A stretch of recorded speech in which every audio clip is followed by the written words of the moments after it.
Hey guys, how are you all? Welcome back to my channel. Today we will see what if Naruto discovers he is the son of a goddess and therefore a half-blood. If you enjoy, then please like, share and do comments. As the village of Konoha celebrated the anniversary of the defeat of the nine-tailed fox just like it had for the last 14 years, a lone figure could be found leaping from the rooftops, invisible from all the civilians and the shinobi. The form was that of a woman, but her identity was being shielded by a white cloak that was hooded and kept her face from sight. This woman was an immortal, or to be more precise, an Olympian goddess. The elemental nations were known by the Olympians and the other minor gods and were visited from time to time. When she arrived in the elemental nation for the first time, she marveled at its beauty and how untouched the forests and the wilds were. However, she was not expecting to fall in love during her time there, but yet that was what exactly happened.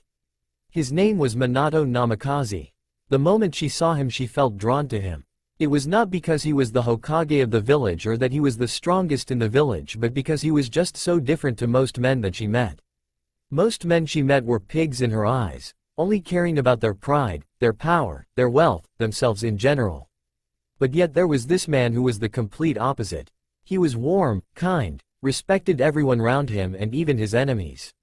He was loved by everyone in the village, and yet he was never arrogant, never cocky, and was never full of himself. He just took it in his stride and got on with his life. But what also intrigued her was that he was a demigod. Unlike most that went to camp half-blood, he never did, but yet he knew what he was. He said even though he never met her, his mother was a goddess and that she talked to him sometimes in his dreams. When she found out who Minato's Olympian parent was, she could not believe it. To say she was shocked was an understatement. It was the last person she had ever expected to have a demigod child other than herself. But yet she fell in love with him and spent 2 wonderful years in this world with him. Then the miracle happened. She was pregnant with her son. At first she had these confused feelings, not completely sure if this was the right thing to do. But when the months went by and when for the first time she saw her child on the monitor of the hospital screen, all she felt was love for her son and wanted to do the whole 9 months pregnancy just like normal mortals would. She didn't have to due to being a goddess, and there were different methods to conceive and give birth to a child, but she wanted to do this the old-fashioned way. This way she bonded more with her child the 9 months she carried him. Then the big day came, and after hours of excruciating labor, which she promptly shouted at Minato, telling him, "You did this to me, you bastard."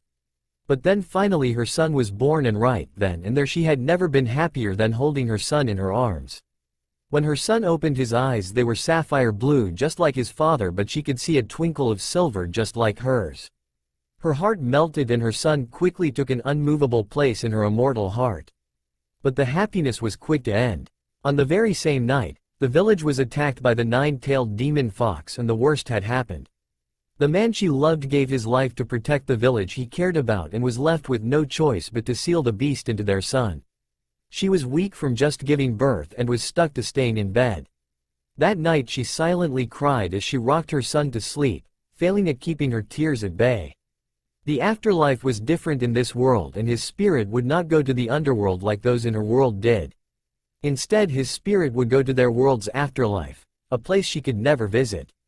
Plus now her son carried the power of a great beast that strength could at best match the mighty Typhon, the bane of the Olympians. It had been 14 years since that night, and 14 years since she had been to the elemental nations. It had been 14 years since the man she loved had died, and 14 years since she had to make the most heartbreaking decision in her entire immortal life. The day she had to leave her son behind. She was an Olympian goddess, and the ancient rules stated that all demigod children had to be raised by their mortal parents. But her love died and her son was left without their mortal parent.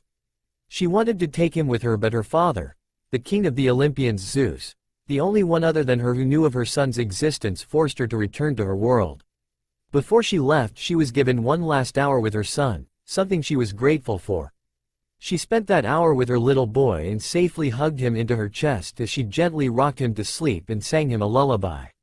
Once the hour was up, she gave him to the 4 people she felt she could trust with her son. The 3rd Hokage, Hiruzen Sarutobi, Kakashi Hatake, the student of her deceased love, Jiraiya the Toad Sage, the mentor of her love, and Tsunade Senju, someone she slowly came to see as a friend. They promised her that Naruto would be safe and looked after. After kissing her son and muttering how much she loved him, she handed him over and disappeared, not to be seen again in the elemental nations for a long time. But now here she was in village of Konoha to check up on her son after 14 years, hoping that he turned out just like his father and be one of the few or only male she would come to care about.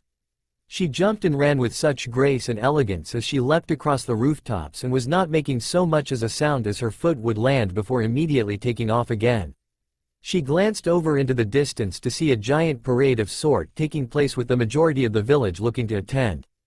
But as she made another jump across the rooftops, a small explosion sounded through the area that caught her off guard. Her heightened senses alerted her immediately and quickly whipped out a pair of small hunting knives, slightly larger than those of a standard kunai, and the blade was much sharper and had vine-like designs along the small hilts. After shaking herself back to normal and finding the location of the explosion, she headed over to investigate and to see if anyone was hurt. When she arrived, she found herself looking upon a very odd sight. There was a large group of people massed together with what looked like a boy with black hair that spiked up at the back, which she had to admit looked like a duck's ass. He was wearing a blue top with a high color with a crest she recognized as the Uchiha clan crest. Standing next to him was a girl around the same age but with bright pink hair and wore a red battle dress with black shorts underneath. Behind her was an older woman who looked a lot like the girl. The goddess could only assume that was her mother or was someone of family relation. Next to them were two Chunin shinobi, and then behind them was a mass group of civilians, all of whom were wielding things such as shovels, pickaxes, brooms, etc. What's going on? She thought as she studied the scene that stood in front of her. In front of this mass of people where the explosion seemed to originate from, she observed and could just about make out a human figure within the smoke, but it was hard to make out due to the smoke obscuring the figure. It took a minute for the smoke to clear when she began to make out certain details of the figure. The figure looked like a young boy around the age of 13 to 14, the same age as the two in front of the crowd. She began to make out his clothes, or what was left of his clothes, which were orange in color. Then she saw his skin color and noticed it was slightly tanned. But what she saw next left her completely horrified and made her feel as if someone had just injected ice all through her body because she felt cold all the way to the bone. The young boy had blonde spiky hair, and from the one eye that was open she could see they were sapphire blue in color and could just make out small twinkles of silver in them. On his face were 3 whiskers like birthmarks on each cheek. When the smoke completely disappeared and the young boy could be seen clearly, she put a hand to her mouth as she saw his body was covered in cuts, bruises and stab wounds. There, wrapped in metal ninja wire coated all over in his own blood, was her Naruto. Her son. She took her hands away from her mouth and dropped them to her side. She began to clench her fist, which caused her knuckles to go as white as a sheet of paper, and golden ichor began to seep out from how hard her fists were being clenched. Her eyes were glowing silver as small wisps of silver danced around them and began glaring daggers towards the group of people, and was also gritting her teeth with such force that if she was not immortal, they would have smashed and cracked. Anger and rage began to flood her system as an angry tear made its way down her face. Above in the sky, and not realizing how out of control her emotions were becoming, the moon in the sky began to turn shades of red, which was beginning to catch the attention of a lot of people. The clouds in the sky began to part and the wind was beginning to pick up, which began to frighten every villager and shinobi in the village. What the hell is going on? The moon is red. It must be the Kyuubi. It must be doing this. So that's why, she thought. These people thought that her baby boy was the Kyuubi. She could not believe how blind these people were. However, she stopped her thoughts when she noticed the duck-haired boy pulling out another kunai and was aiming at Naruto's chest. Seeing enough and not allowing her son to be hurt any longer, she leapt from the rooftops and landed between her son and the boy that was about to get his face rearranged. Her silver eyes bored into the eyes of the boy, causing him to take a step back from the intensity they had. After a few moments of silence and the crowd beginning to shout who the hell she was, in a hushed voice that commanded power she said, "Get away from my son." Then all Hades broke loose.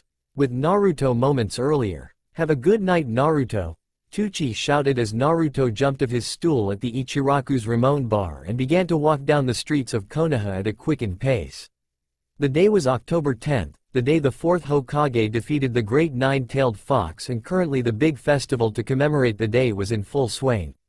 There were big parades going down the streets with many holding sparklers, food, and drinks and just having a great time in general. The big reenactment of the Kyuubi's defeat was just beginning, which no doubt would bring all the shinobi and civilians towards it since it was always a big favorite for the village. Coincidentally, today was also the birthday of one Naruto Uzumaki. He was 14 years old today and thus far it had proven to be somewhat joyful. He stayed away from the villagers as much as he could and luckily they did not bother him. Despite being a ninja now, he still could not harm the civilians of the village. Even thought quite a lot were beginning to show signs of letting go of their hatred for him and become somewhat civil towards him. There were still those who treated him like the plague and would not be changing their minds about him anytime soon. He got some presents from his sensei Kakashi, which was new kunais and shurikens made of chakra metal. From the pervy sage he received the Icha Icha book series. This of course gave him a beating from Suande, telling him to stop corrupting him. He even received a few presents from his friends such as Shikamaru, Kiba, Lee, Neji and even Hinata. However, he did not receive anything from his teammates Sakura or Sasuke, which as of recently he was not very surprised about. Ever since he had managed to bring Sasuke back from his attempt to join Orochimaru and brought him back beaten to a pulp, Naruto's relationship with the two began to dissolve pretty quickly. Sasuke was put under house arrest where his license as a ninja was suspended for 3 years and Tsunade had Jiraiya put chakra seals on his body to stop him from using chakra and his Sharingan. The civilian council of course did not like this, but Tsunade just told them to go to hell.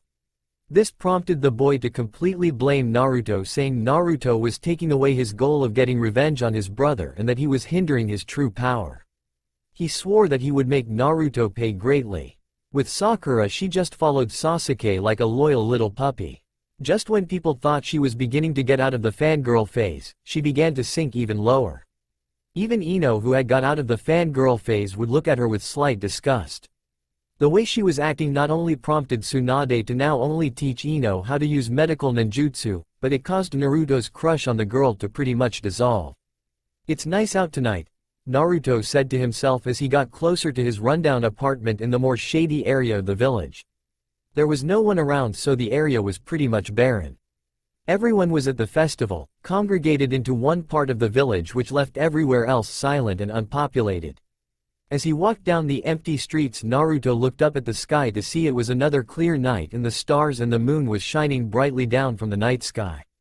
He didn't know why, but ever since he was little, whenever he looked up at the moon and the stars, he felt this odd wave of relief and warmth spread through him. He told no one this, but he loved the night sky and he just felt like all his troubles were washed away and felt at peace. When he was on missions with his team, while the others slept, he would silently look at sky. Plus, whenever he looked up at the sky, he felt as if someone was watching him. It would have freaked Naruto out, but the feeling didn't feel bad, it just felt right for some odd reason. Oddly comforting. Naruto shook his head from his thoughts and continued to walk down the deserted path. He saw his apartment building and looked in the direction of his apartment. He could just about see it and felt a little relieved when he saw it was intact. In the past, his home had been fire-bombed and broken into numerous times, especially on his birthday due to the fuzzball inside his gut. He did want to move to somewhere slightly nicer before, but no one would take him in. The only reason he could live here was because the owner for the building was quite a shady character, and as long as he got the rent money, then he did not care who lived there. Snap! Naruto was taken out of his musings and thoughts when he felt his right foot hit some kind of wire before he suddenly found himself wrapped in ninja wire, his arms and legs firmly pressed against his body. "What the hell? Damn it," Naruto said aloud, not believing he let his ninja sense dull like this. He had let his guard down as he stared into the night sky, and it had just cost him. "We got him, folks," a voice called, making Naruto swing his head to see 2 Chunin shinobis coming out of the dark alleyways between the buildings with a rather large group of civilians following behind them. "Did you really think the little yearly fox hunt was not going to happen just because you're a shinobi?" the Chunin said, coming up and giving Naruto a light slap across the face and a smirk making his way on his face. Naruto growled towards the large group, but that only earned him a punch to the gut courtesy of the same shinobi. Temper, the Chunin said, waving a finger in front of Naruto, patronizingly infuriating Naruto even more. "What's the matter, dope? Got nothing to say?" an all too familiar voice called. fox got your tongue?" Naruto looked at the group of civilians as they began to part down the middle to reveal a smirking Sasuke Uchiha walking towards him with his eternal servant Sakura following closely behind him. Behind her was an older woman who had pink hair just like Sakura. That must be Sakura's mom, he thought before he got another punch to the stomach, but this time from Sasuke. "You know, I always wondered how you beat me. It never made sense that you had this unimaginable power deep inside you that just seemed to come out of nowhere. But now I know how you beat me. You have the nine-tailed fox sealed inside you. It was not your power that beat me, it was the fox. I knew all along you could not beat me without help. It just shows how weak and pathetic you are." Oh, and this coming from the guy who used Orochimaru cursed seal. "Yeah, I see you did it all by yourself," Naruto said, snorting with sarcasm, but was on the receiving end of a hard slap from Sakura. "Shut up, demon," Sakura screeched out, causing Naruto and some of the other to wince at her high-pitched voice. "You don't talk in Sasuke presence.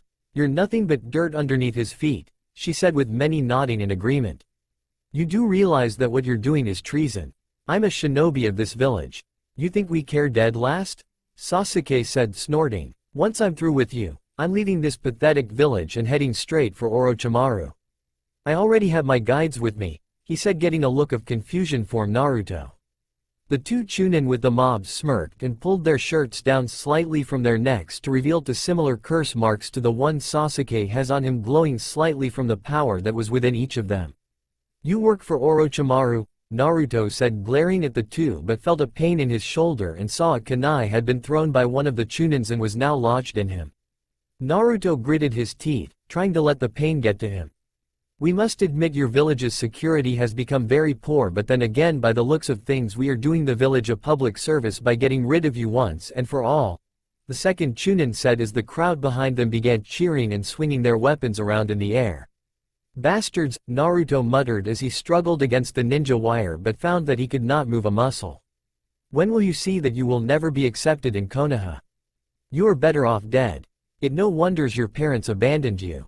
They must not have wanted a failure of a son, not that I can blame them," Sasuke said, sneering, causing Sakura and the others to chuckle.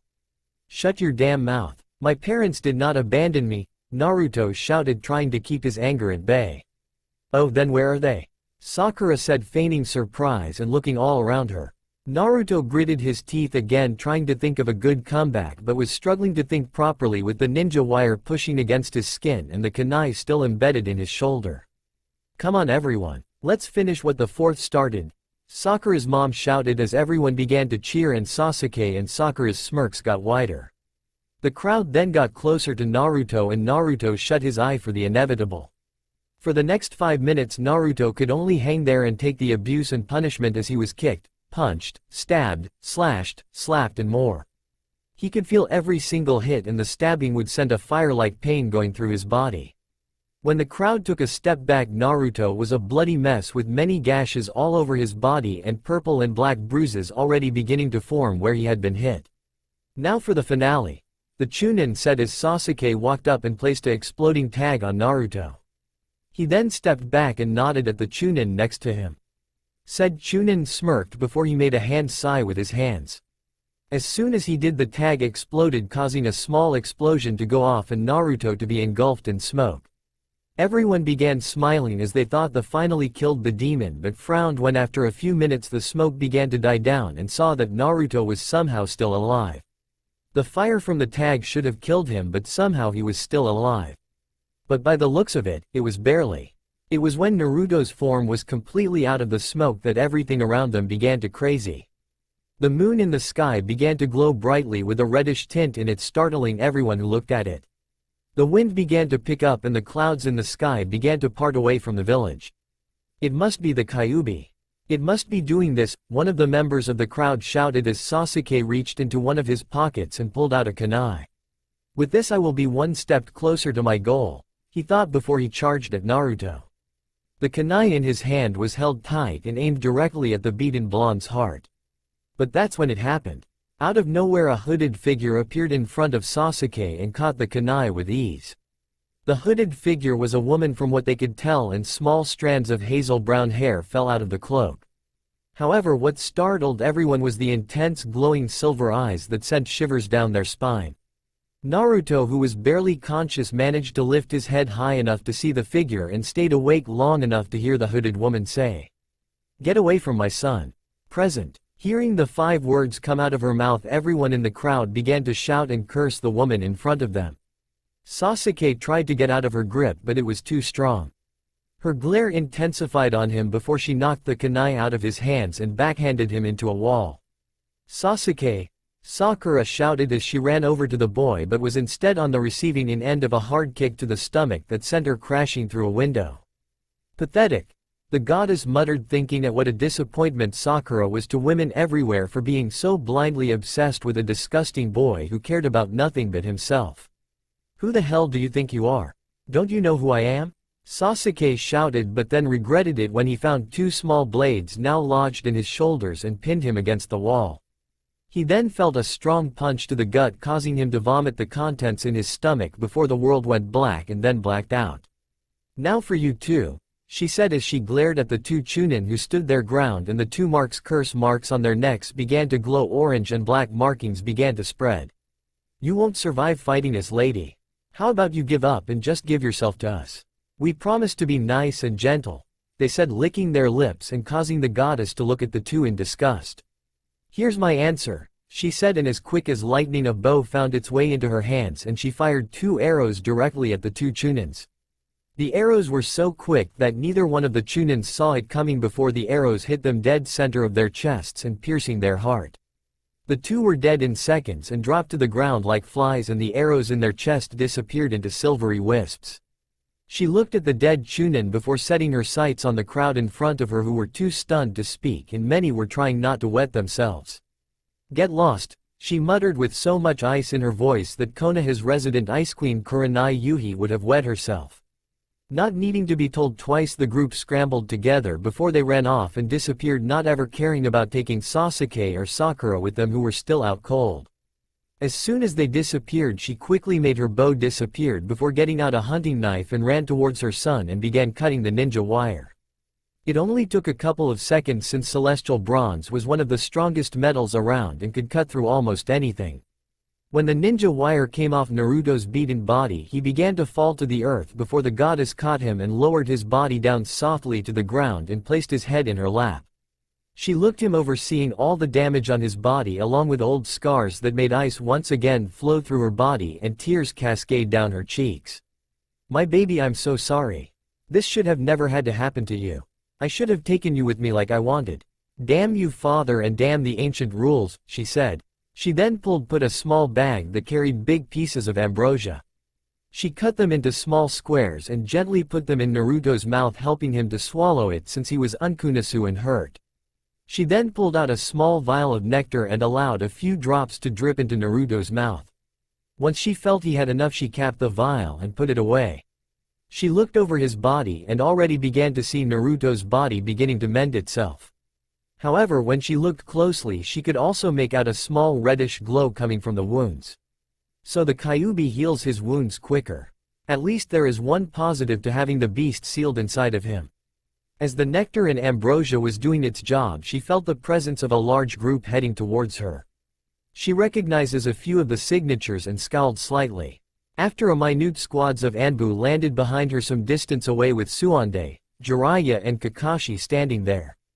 All 3 looked at the scene in front of them and saw the unconscious Sasuke pinned to the wall and the out-cold form of Sakura. Then at the 2 dead chunin. "Whoever you are, step away from Naruto and remain where we can see you," Tsunade bellowed, but the goddess did not move from her spot and continued to stroke Naruto's hair. "Anbu, restrain her," Tsunade shouted, and the team of Anbu went closed in around her, but before they could get closer, silver chains shot out from the ground and wrapped around the Anbu and forcing them all to the ground. "You promised me," she whispered, but the 3 Konoha shinobi heard what she said. "Who are you? Why you are caring for Naruto, and what the hell did we promise you?" Tsunade said as Kakashi and Jiraiya was examining the woman in front of them. They found her presence very familiar, but they could not pinpoint it.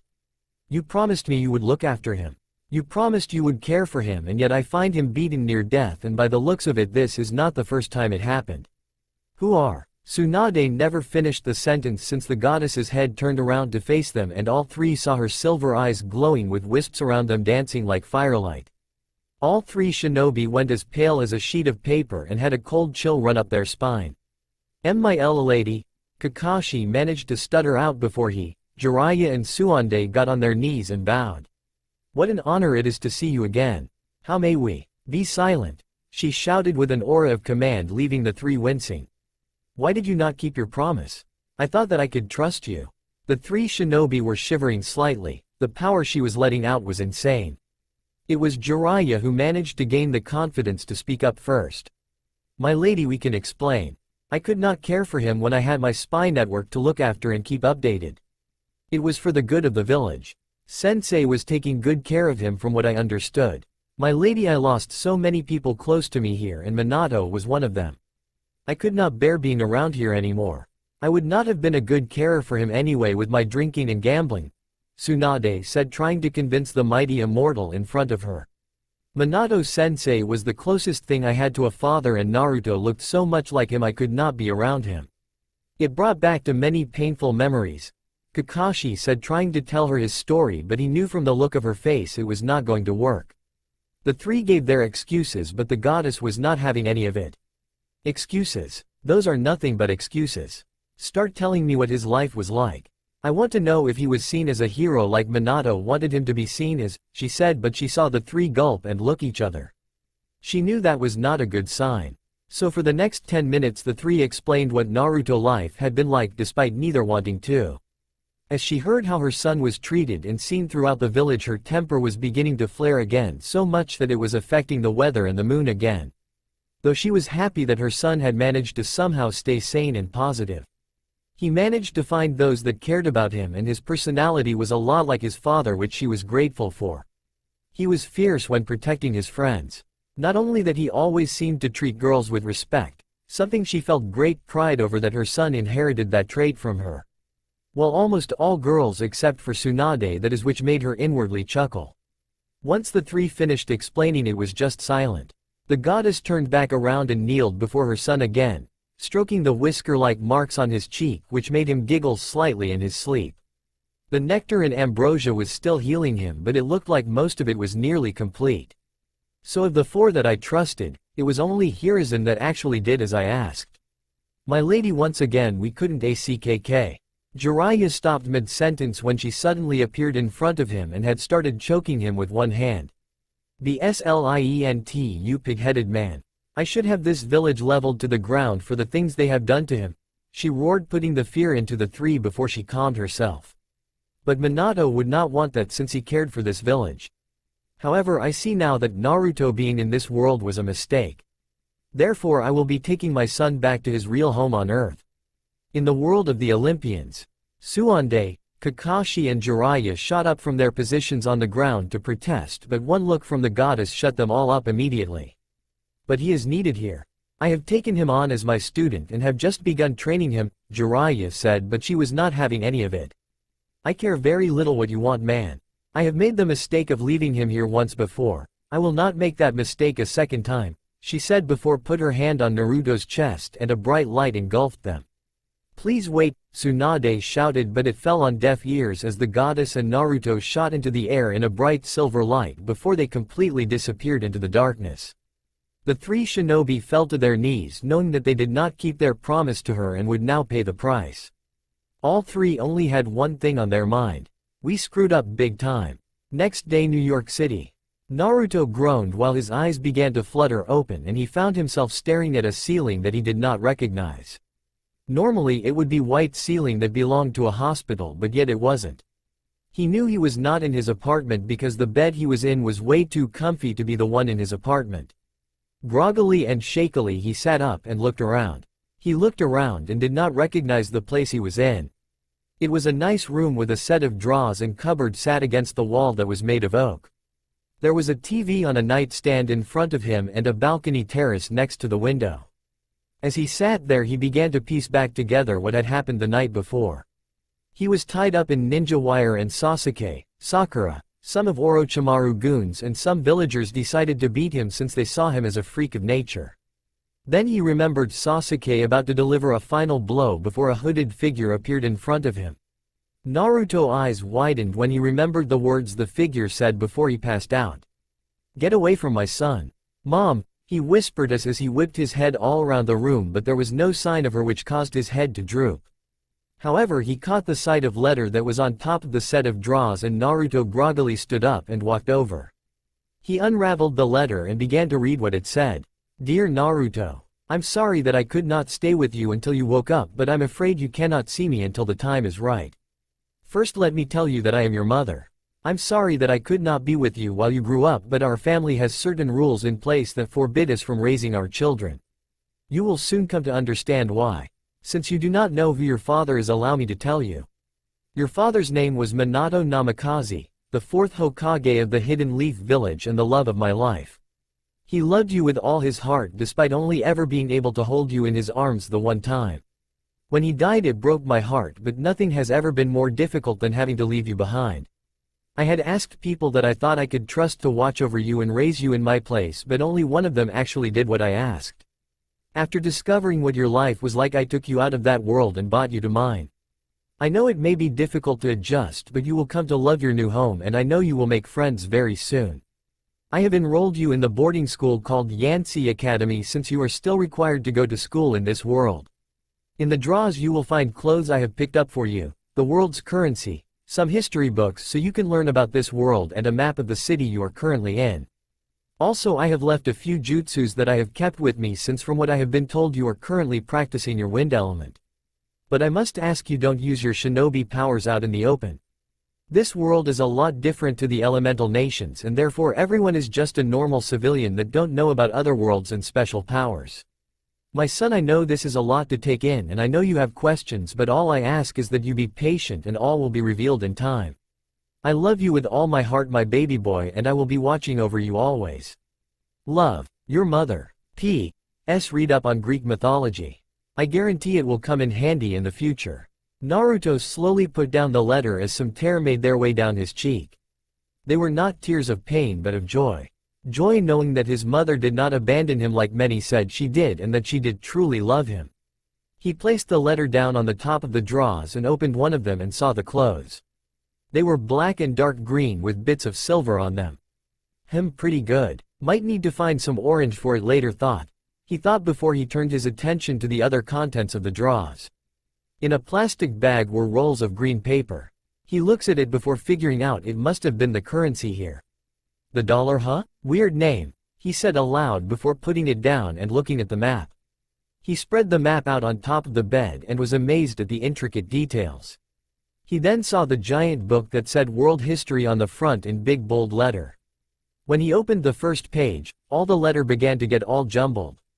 This happened a lot. Even back in the academy, when he read books or scrolls, the words would become jumbled. He would tell the instructors, but they would just say he was lying to get out of doing any work. Beep beep. Naruto was brought out of thought when he heard loud sirens and beeps coming from outside.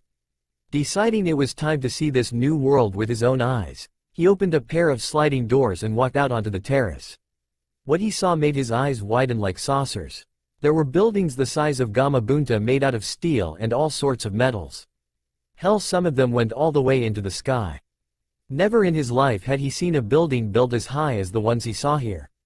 He looked down towards the streets of the cities and saw hundreds if not thousands of people just walking around casually.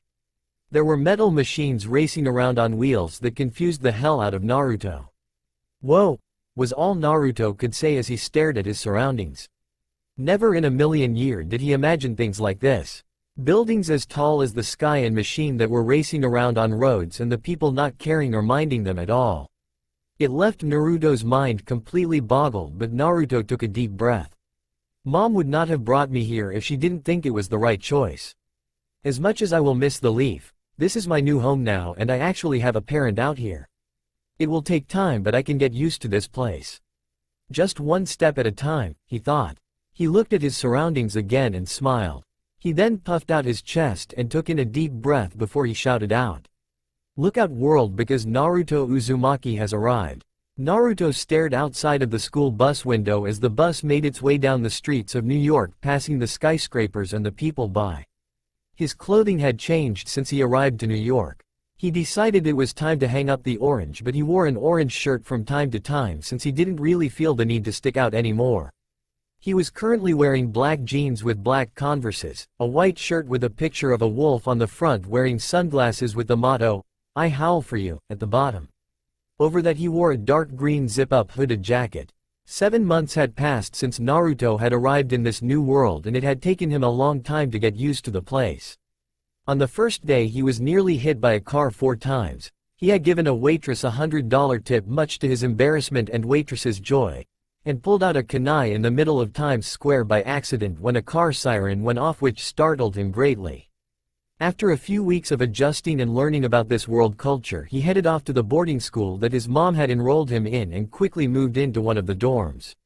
He was surprised to find that he was sharing a dorm with 2 other boys, which meant he could not practice his jutsus or chakra control in the room.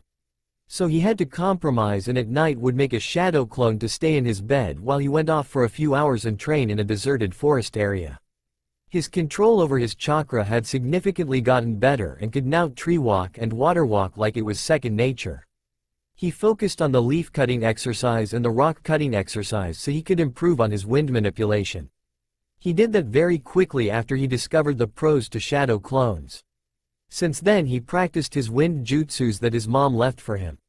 When he joined Yancy Academy, they quickly discovered that Naruto had a slight learning deficiency and found out he was dyslexic, meaning he had difficulty learning things from books and trouble reading since the words would just jumble around in his brain. Not only that, but he had ADHD, basically meaning he could not keep still. When he thought about it, it now made sense to why he struggled so much in the academy and why he could never stay in one place for too long. However, because of his learning difficulty, he was placed in the Year 2 Bellow, where he should be, since they felt it would be where he was most comfortable at and could help him the most. The day he moved into the dorm, he quickly befriended the 2 boys he was sharing with. They were 2 boys whose names were Percy Jackson and Grover Underwood. Percy was 12 and had black hair and sea green eyes. He was a little shorter than most, but then again Naruto had a bit of a growth spurt since he came to this world, since he now stood at a respectable 5'4". It's turned out Percy had dyslexia and ADHD too, which Naruto had admitted it was quite the coincidence. However, they both became quick friends since neither liked school all that much and preferred goofing off. Then there was Grover Underwood, who Naruto had to admit did not look like a 12-year-old. He looked the same age as him, but Grover just said he had trouble in school and was redoing 7th grade. Naruto didn't think much of it, so he just shrugged it off. Grover had Caucasian skin color with short curly brown hair and brown eyes. But unfortunately his legs were crippled when he was little, so he had to have crutches to help him walk. Yet that never stopped him when enchilada day came at the school cafeteria. He could not move any quicker. Not only that, but with Naruto heightened sense, he swore Grover smelled like a goat while Percy strangely smelled like the ocean. He shrugged it off, thinking they were just wearing strange deodorant. But the 3 became good friends, and since they shared a dorm room together, the 3 were pretty much inseparable. When they found out Naruto didn't have any parents, they sympathized for him, and Naruto was even invited over to Percy's for Christmas. Naruto was quick to make friends with Percy's mom, Sally Jackson, and she was delighted to see Percy finally make a friend. Though Percy's stepfather Gabe Ugliano was not too happy about it, saying they should not waste money on the punk. But Naruto paid for his stuff and didn't spend any of the Jacksons' money, much to Gabe's delight. Though when Percy asked Grover, he just said he already had plans and would see them after Christmas break. They didn't hear from him at all during the break until they returned to Yancy Academy. Naruto found it slightly odd at Grover's mysterious behavior, but he let it go. Everyone had their secrets, he knew that better than anyone. Right now they were on a school trip heading towards the Metropolitan Museum of Art that was being led by the Latin teacher Mr. Brunner. Mr. Brunner was a middle-aged man with scraggy, thinning brown hair and beard, and was confined to a wheelchair and always wore a tweed jacket. Despite his appearance, he was definitely one of Naruto and Percy's favorite teachers. He told interesting stories in class and was always up for a joke. On rare occasions he even brought Roman and Greek armor and weapons. Because of this, it was easily one of the only classes that Naruto and Percy did not fall asleep in. But Naruto could not help but have his guard up around the man. The man had just appeared one day, took over the Latin class and had quite an interest in both Percy and Naruto. At first it was only Percy, but after a couple of days and a lot of staring at Naruto, he began to take an interest in him too. "You stare any harder the people might combust," Percy said as he jabbed Naruto in the ribs, causing the blonde to roll his eyes. "We could only hope," he smirked, getting a small chuckle from Percy. "Guys, don't joke about that," Grover said in a panicky voice, causing the two to stare at him incredulously. Lately Grover had been quite panicky a lot of the time lately. He was either worried about something or he kept drinking way too much coffee. "Right," both Naruto and Percy said together before shaking their heads and going back into silence. As the bus entered the parking lot and the class began to hop out, Naruto looked in front of the giant museum in wonder. Even after all these months of being in New York, the buildings in this world still amazed and confused him. "Come on everyone," Mr. Brunner said as he managed to get himself out of the bus. "Stay together and don't wander off. Don't want you to get into any trouble now, do we?" he said, glancing over towards Percy and Naruto. "Why did he look at us when he said that?" Percy asked, while Naruto just shrugged. "We do have a bit of a reputation in school," he said, to which Percy rolled his eyes before they followed Mr. Brunner. The class made their way into the museum. As they walked past the giant pillars at the front of the museum, and Naruto couldn't help but notice how much Mr. Brunner and surprisingly Grover's face lit up when they saw all the Greek and Roman artifacts. The first stop on the little tour was to look at a bronze chariot that was enlaced with ivory. Mr. Brunner went on to explain how the chariot was used and that it was supposedly created by the Greek gods Athena and Poseidon. Apparently it was Athena who created the chariot, but it was Poseidon who supplied the horses. "Bet racing in one of those would be fun," Naruto whispered to Percy, getting a grin of approval from Percy. "Chariots racing around Central Park? Sounds fun and dangerous," Percy whispered back. "Exactly," Naruto replied, making Percy again roll his eyes at the blonde. Grover meanwhile looked at the grinning duo with worry. "Gods, these two are really going to be the death of me." "Keep up, Jackson, Uzumaki," Mrs. Dods said sweetly when the two noticed that the group had moved on while they were talking. She was this little math teacher from Georgia who always wore a black leather jacket, even though she was 50 years old. She joined just after Christmas break after their previous maths teacher had a nervous breakdown. She really did not like Percy for some odd reason, and she constantly called on him to answer questions she knew he did not know. For the next hour Mr. Brunner took the class all over the museum. He explained the different armors Greeks and Romans used, different strategies that were used at certain battles such as Battle of Troy. Meanwhile Naruto, Percy and Grover were standing at the back of the group somewhat paying attention when the class bitch, as Naruto and Percy called her, Nancy Bobofit, began to throw a small piece of bread at Grover, which stuck to him since they had peanut butter and jelly on them. Nancy Bobofit was this horrid beast of a girl that had wild red frizzy hair and was a very butch and messy person. She was sweet 1 minute to the teachers and then a real bitch when the teacher had their back turned. She constantly teased on a lot of the school kids, especially Percy and Grover, because they were different from everyone else, but she would not go near Naruto since an incident in the past caused her to become very wary of him. Let's just say she chose the wrong day to pick on him and found herself pinned to the wall with pencil going through her clothes and pinning her to the wall while a sign was put on her saying, "Escaped monkey, please return to zoo."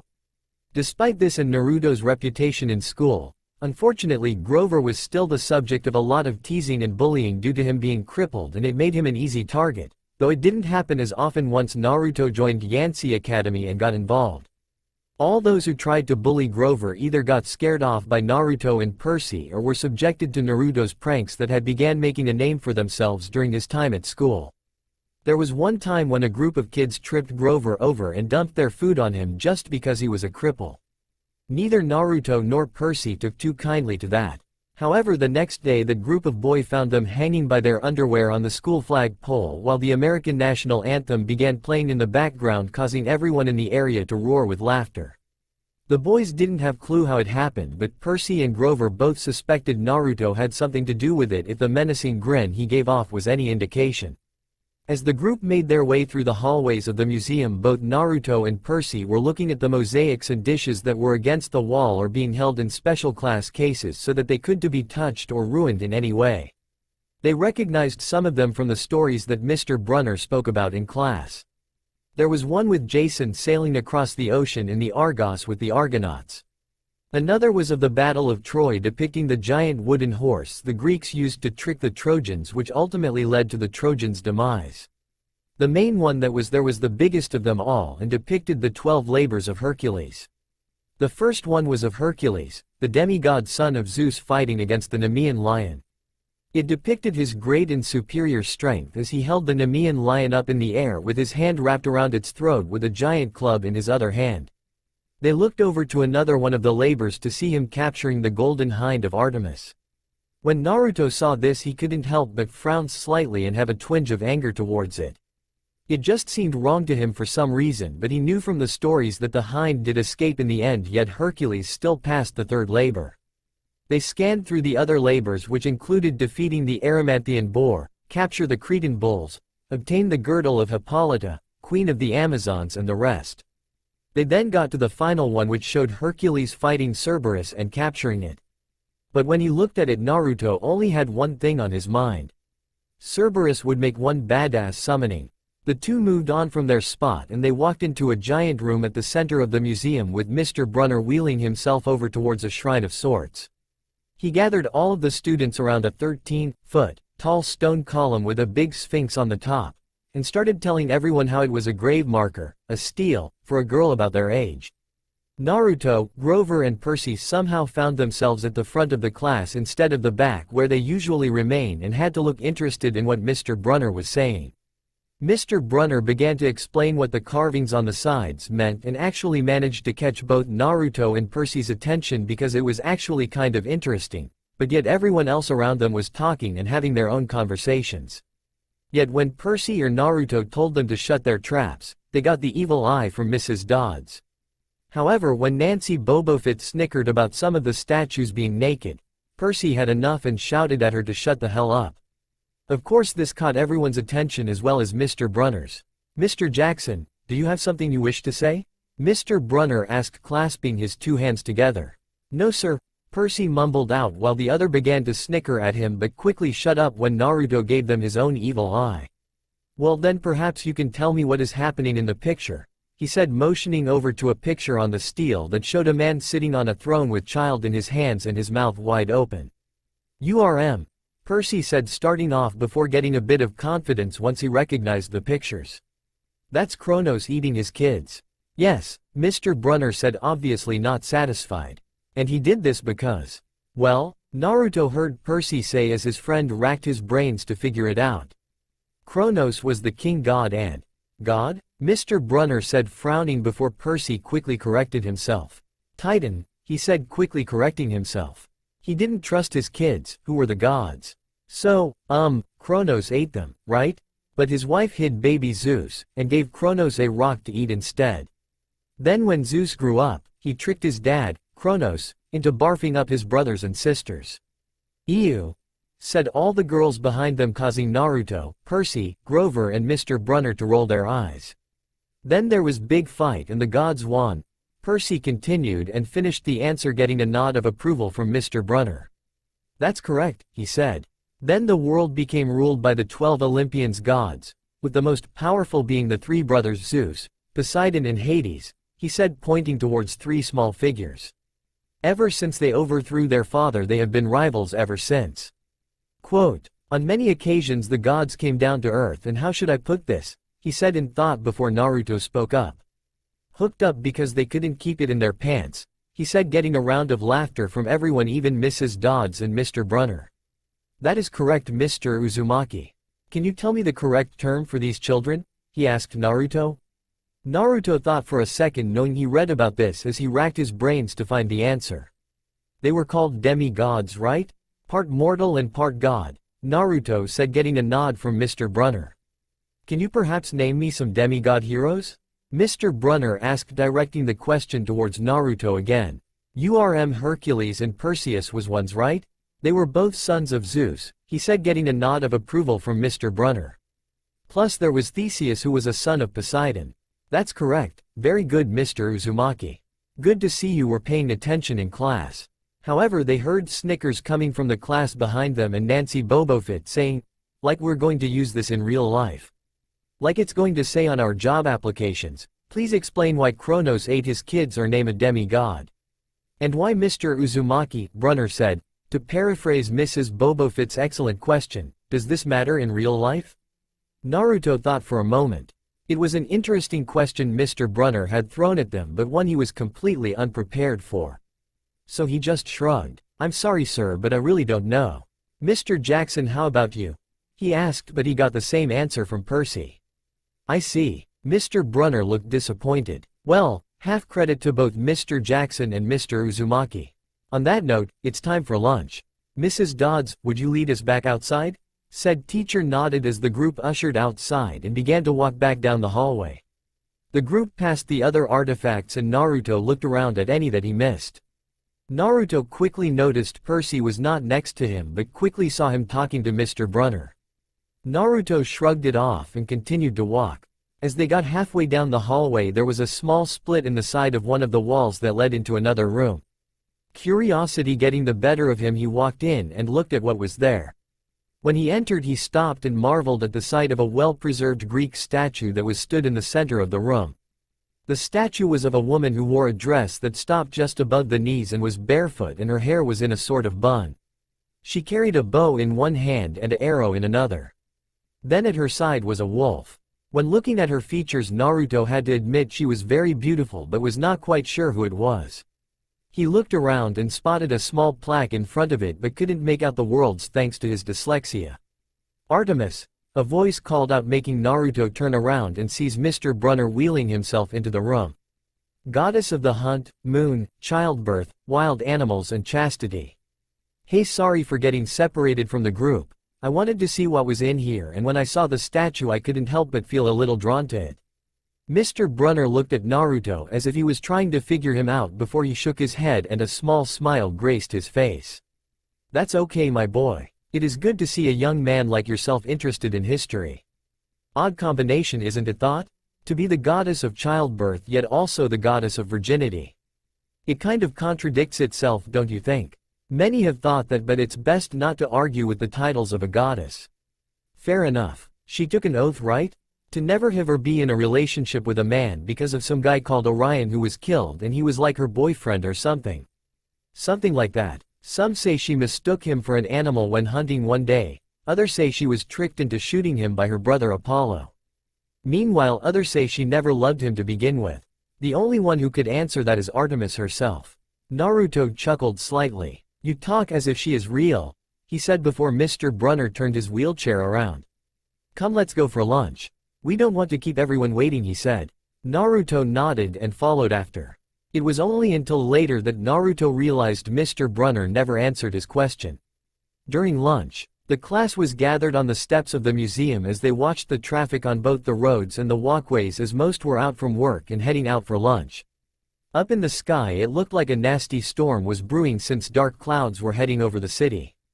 Lately, when Naruto watched TV, it spoke on the news that all around the world floods, hurricanes and huge storms were forming, leaving many scientists confused about the strange weather patterns. Then you always had the guy with a giant sign around him saying, "End of the world is near." Naruto sat on the edge of a fountain with Percy and Grover as they ate away at their lunches while Naruto dug into his ramen. No one could ever understand how he managed to keep his ramen warm, and Naruto would always just say that it was a trade secret and left it that. Despite being in this great new world, Naruto greatly missed good old Ichiraku's ramen. He even had dreams about eating it again, but he made do with what he had. You get detention again? Grover asked, looking at Percy. Nah, he said, not from Brunner. I just wish he'd lay off me sometimes. I mean, I'm not a genius. Got that right, Naruto said, chuckling, earning him a punch on the arm from Percy. Okay, Grover said, shrugging. Can I have your apple? He said, getting another chuckle from Naruto while Percy passed over the apple. Naruto looked over towards his class to see some of the guys were pelting pigeons with Lunchables crackers. I swear boys are so stupid, he muttered to himself before he stopped and thought about what he just said. Why the hell did I just say that? Nancy Bobofit was trying to pickpocket something from a lady's purse, and, of course, Mrs. Dods wasn't seeing a thing. The three began to chat quietly about the trip and what they might be doing over the summer when Nancy Bobofit walked up to them with some of her goons behind and decided to dump her lunch onto Grover. "Oops," she said, grinning with bits of Cheetos stuck in her crooked teeth. Percy was angry and jumped up and looked like he was about to hit her before Naruto quickly grabbed and sat him back down. "Don't. You will just get yourself into more trouble like you always do. Don't sink down to her level. She will get what's coming to her eventually. That much I can promise." Percy, who did not look very convinced, sat back down, but his eyes didn't look away from Nancy Bobofit. That's when something very unexplained happened. As Naruto was sitting down eating his ramen and thinking of new ways to prank and torture the Bobofit beast, Nancy suddenly fell into the water fountain, making a loud and audible splash which caught the attention of everyone, including the teachers, with Mrs. Dods making her way over. "Mrs. Dods, Percy just pushed me," she cried out, but neither Naruto nor Percy was listening. Both were trying to figure out what just happened. Naruto was not looking at Nancy when it happened, but he swore at the corner of his eye he saw what looked to be some sort of tentacle made of water grab Nancy and push her into the fountain. "Mr. Jackson comes with me now, honey," Mrs. Dodd said as she looked directly at Percy, making Naruto shake out of his thoughts. "No, wait, I pushed her," Grover said, trying to stand up, but without his crutches it made it a little difficult. Percy was a little stunned that Grover was trying to cover for him, while Naruto was a bit put off that Grover wanted to take the punishment. However, Mrs. Dodds was not buying it, and she then led Percy away back inside the museum, where Percy was most likely going to get another scolding and another detention. "Why did you say you pushed her? I might not have been looking in her direction, but I know you were sitting down."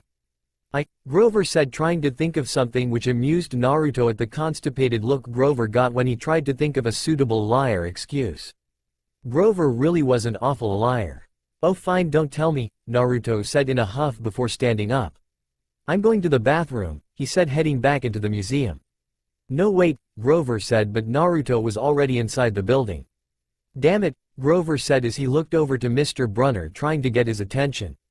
With Naruto. "Aw man, where the hell are the bathrooms? I'm bursting here," he thought aloud as he tried to follow the sign on the walls to the bathroom that just led him around in circles since he couldn't read the signs properly.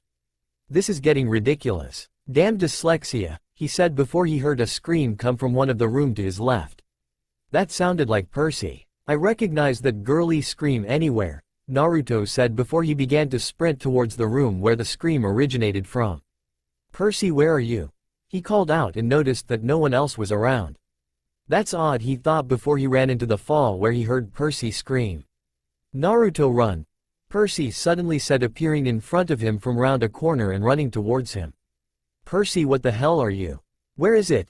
A deep scratchy voice called, not sounding very human, before a figure appeared behind Percy. Whatever it was had eyes as black as coal, with a grayish body with sharp teeth and leathery like wings on its back. "What the hell is that?" Naruto thought to himself, never seeing anything like it, and he had seen a lot of weird things before he noticed it was about to take a swipe at Percy. Pushing Chakra to his feet, he ran towards the creature and delivered a hard kick to its face, knocking it back and hitting the wall behind it. "I won't ask again. Where is the lightning bolt?" the creature asked, with Naruto taking a look towards Percy. "What the hell is she talking about?" Naruto asked, getting in his fighting stance. "This was a bad day not to bring my weapons pouch. I don't know. Mrs. Dodds took me away to talk, and then she turned into that. Then she started ranting about me stealing a lightning bolt." "Stealing a lightning bolt? But that doesn't make sense. And did you just say that thing is Mrs. Dodds?" Naruto asked, looking slightly wide-eyed, getting a nod of confirmation. "Come here, honeys," she yelled as she spread out her wings and began to charge over towards them. While Percy had a look of fear cross his face, Naruto was keeping it together and trying to think what to do. "I don't have my weapons with me, so that's out. I kicked her, but yet it doesn't look as if it did all that much. I'm going to have to use a jutsu." "Percy," Naruto called, getting his attention. "What I'm about to do, I need you to swear that you will keep it a secret and that you will not tell anyone about it. Understand?" "Naruto, what do you understand?" Naruto repeated with a bit more force. Percy, realizing this was not the time to argue, just nodded his head. "Right," Naruto said as he looked directly at Mrs. Dodds. "Take this," he said as his hands began to make hand signs. "Wind style. Wind palm." he shouted as a blast of wind shot out from his palm and hit Mrs. Dodds square in the chest and forced her back and into the wall she hit before, which caused a hiss of pain to escape from the Mrs. Dodds' lips. Percy meanwhile was gaping like a fish out of water as he saw what Naruto just did. How? Explain later, Naruto said as he saw Mrs. Dodds getting up again. Man, what does it take to keep this old bat down? Mrs. Dodds got up again and charged towards both of them again, anger clearly shown on her wrinkled, monstrous face. You will pay for that. Percy and now Naruto were a little worried since Naruto's attack didn't seem to be doing much. Naruto was not seriously contemplating using the Rasengan. However, they were both brought out of their thoughts when they heard the screeching of wheels get closer to them, and when they both looked over they were surprised to see Mr. Brunner there in his wheelchair. Percy, Naruto, what ho! He shouted as he threw an item to both of them. Both boys caught the items. Percy and Naruto looked down to see what they caught and saw that they both now had a pen in their hands. Both boys looked at each other then back towards their items before shouting out, "What the hell are these supposed to do?" Percy, not knowing what to do with the pen, just decided to twist the cap to see if there was some sort of hidden weapon in the pen, but immediately retracted his hand when the pen suddenly became a sword the length of his arm. Whoa! Both boys thought before Naruto tried to do the same with his, but saw it wasn't a twist pen but more of an ink pen. So he yanked the cap off. As soon as he did, the cap and the pen both turned into a pairs of long hunting knives. Well, Naruto said, let's see what these bad boys can do, he said before he charged towards Mrs. Dodds with Percy very shakily going with him. Die honeys, she said before she met Naruto, who used his shinobi speed and flexibility to dodge a swipe from her talons and give her a quick kick to the ribs before with both of his knives stabbed Mrs. Dodds in each shoulder, earning a big hiss of pain to erupt from her mouth. Finish her, Percy, Naruto shouted as Percy ran towards her and while having one of his eyes closed slashed down at Mrs. Dodds' leathery torso before she erupted into nothing but gold dust. Both boys looked to where Mrs. Dodds previously was and didn't understand what just happened. Did they just kill her or did she just disappear? Both boys looked at each other before letting out a loud sigh. They looked over to where Mr. Brunner was but saw that he was gone. They put their weapons back into their pen forms before they left the hallway, not wanting to explain the bit of mess they made in there. When they got back out they were interrupted by Nancy Bobofit. Where have you idiots been? Mrs. Kerr is about to take us back in the museum, she said sneering. Who the hell is Mrs. Kerr? Percy asked, but all he got was Nancy rolling her eyes and walking away muttering idiots.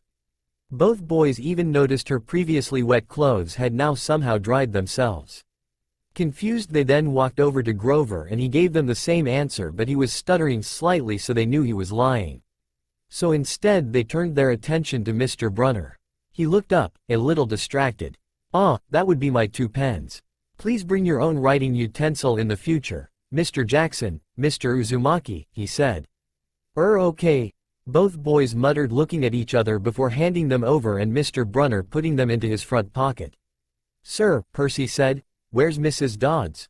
He stared at the 2 boys blankly. Who? The other chaperone. Mrs. Dodds, the pre-algebra teacher, Naruto said, looking Mr. Brunner square in the eyes.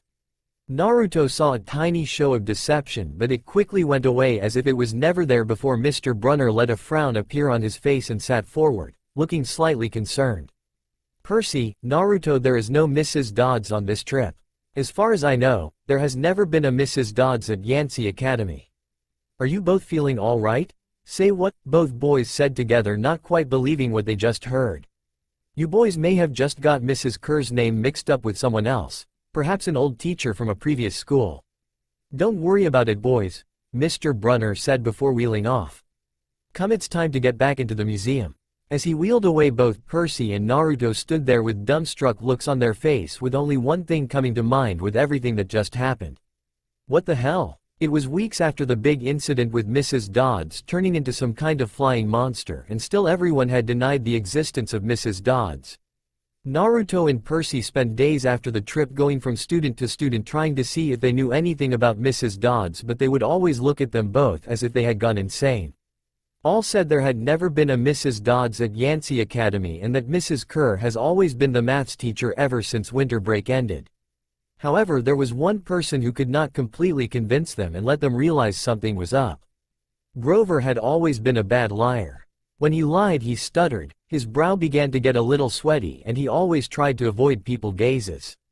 This is exactly what he did when they asked him about Mrs. Dodds. He would say that he did not know what they were talking about and that there was no one by the name of Mrs. Dodds at Yancy Academy, but they knew he was lying.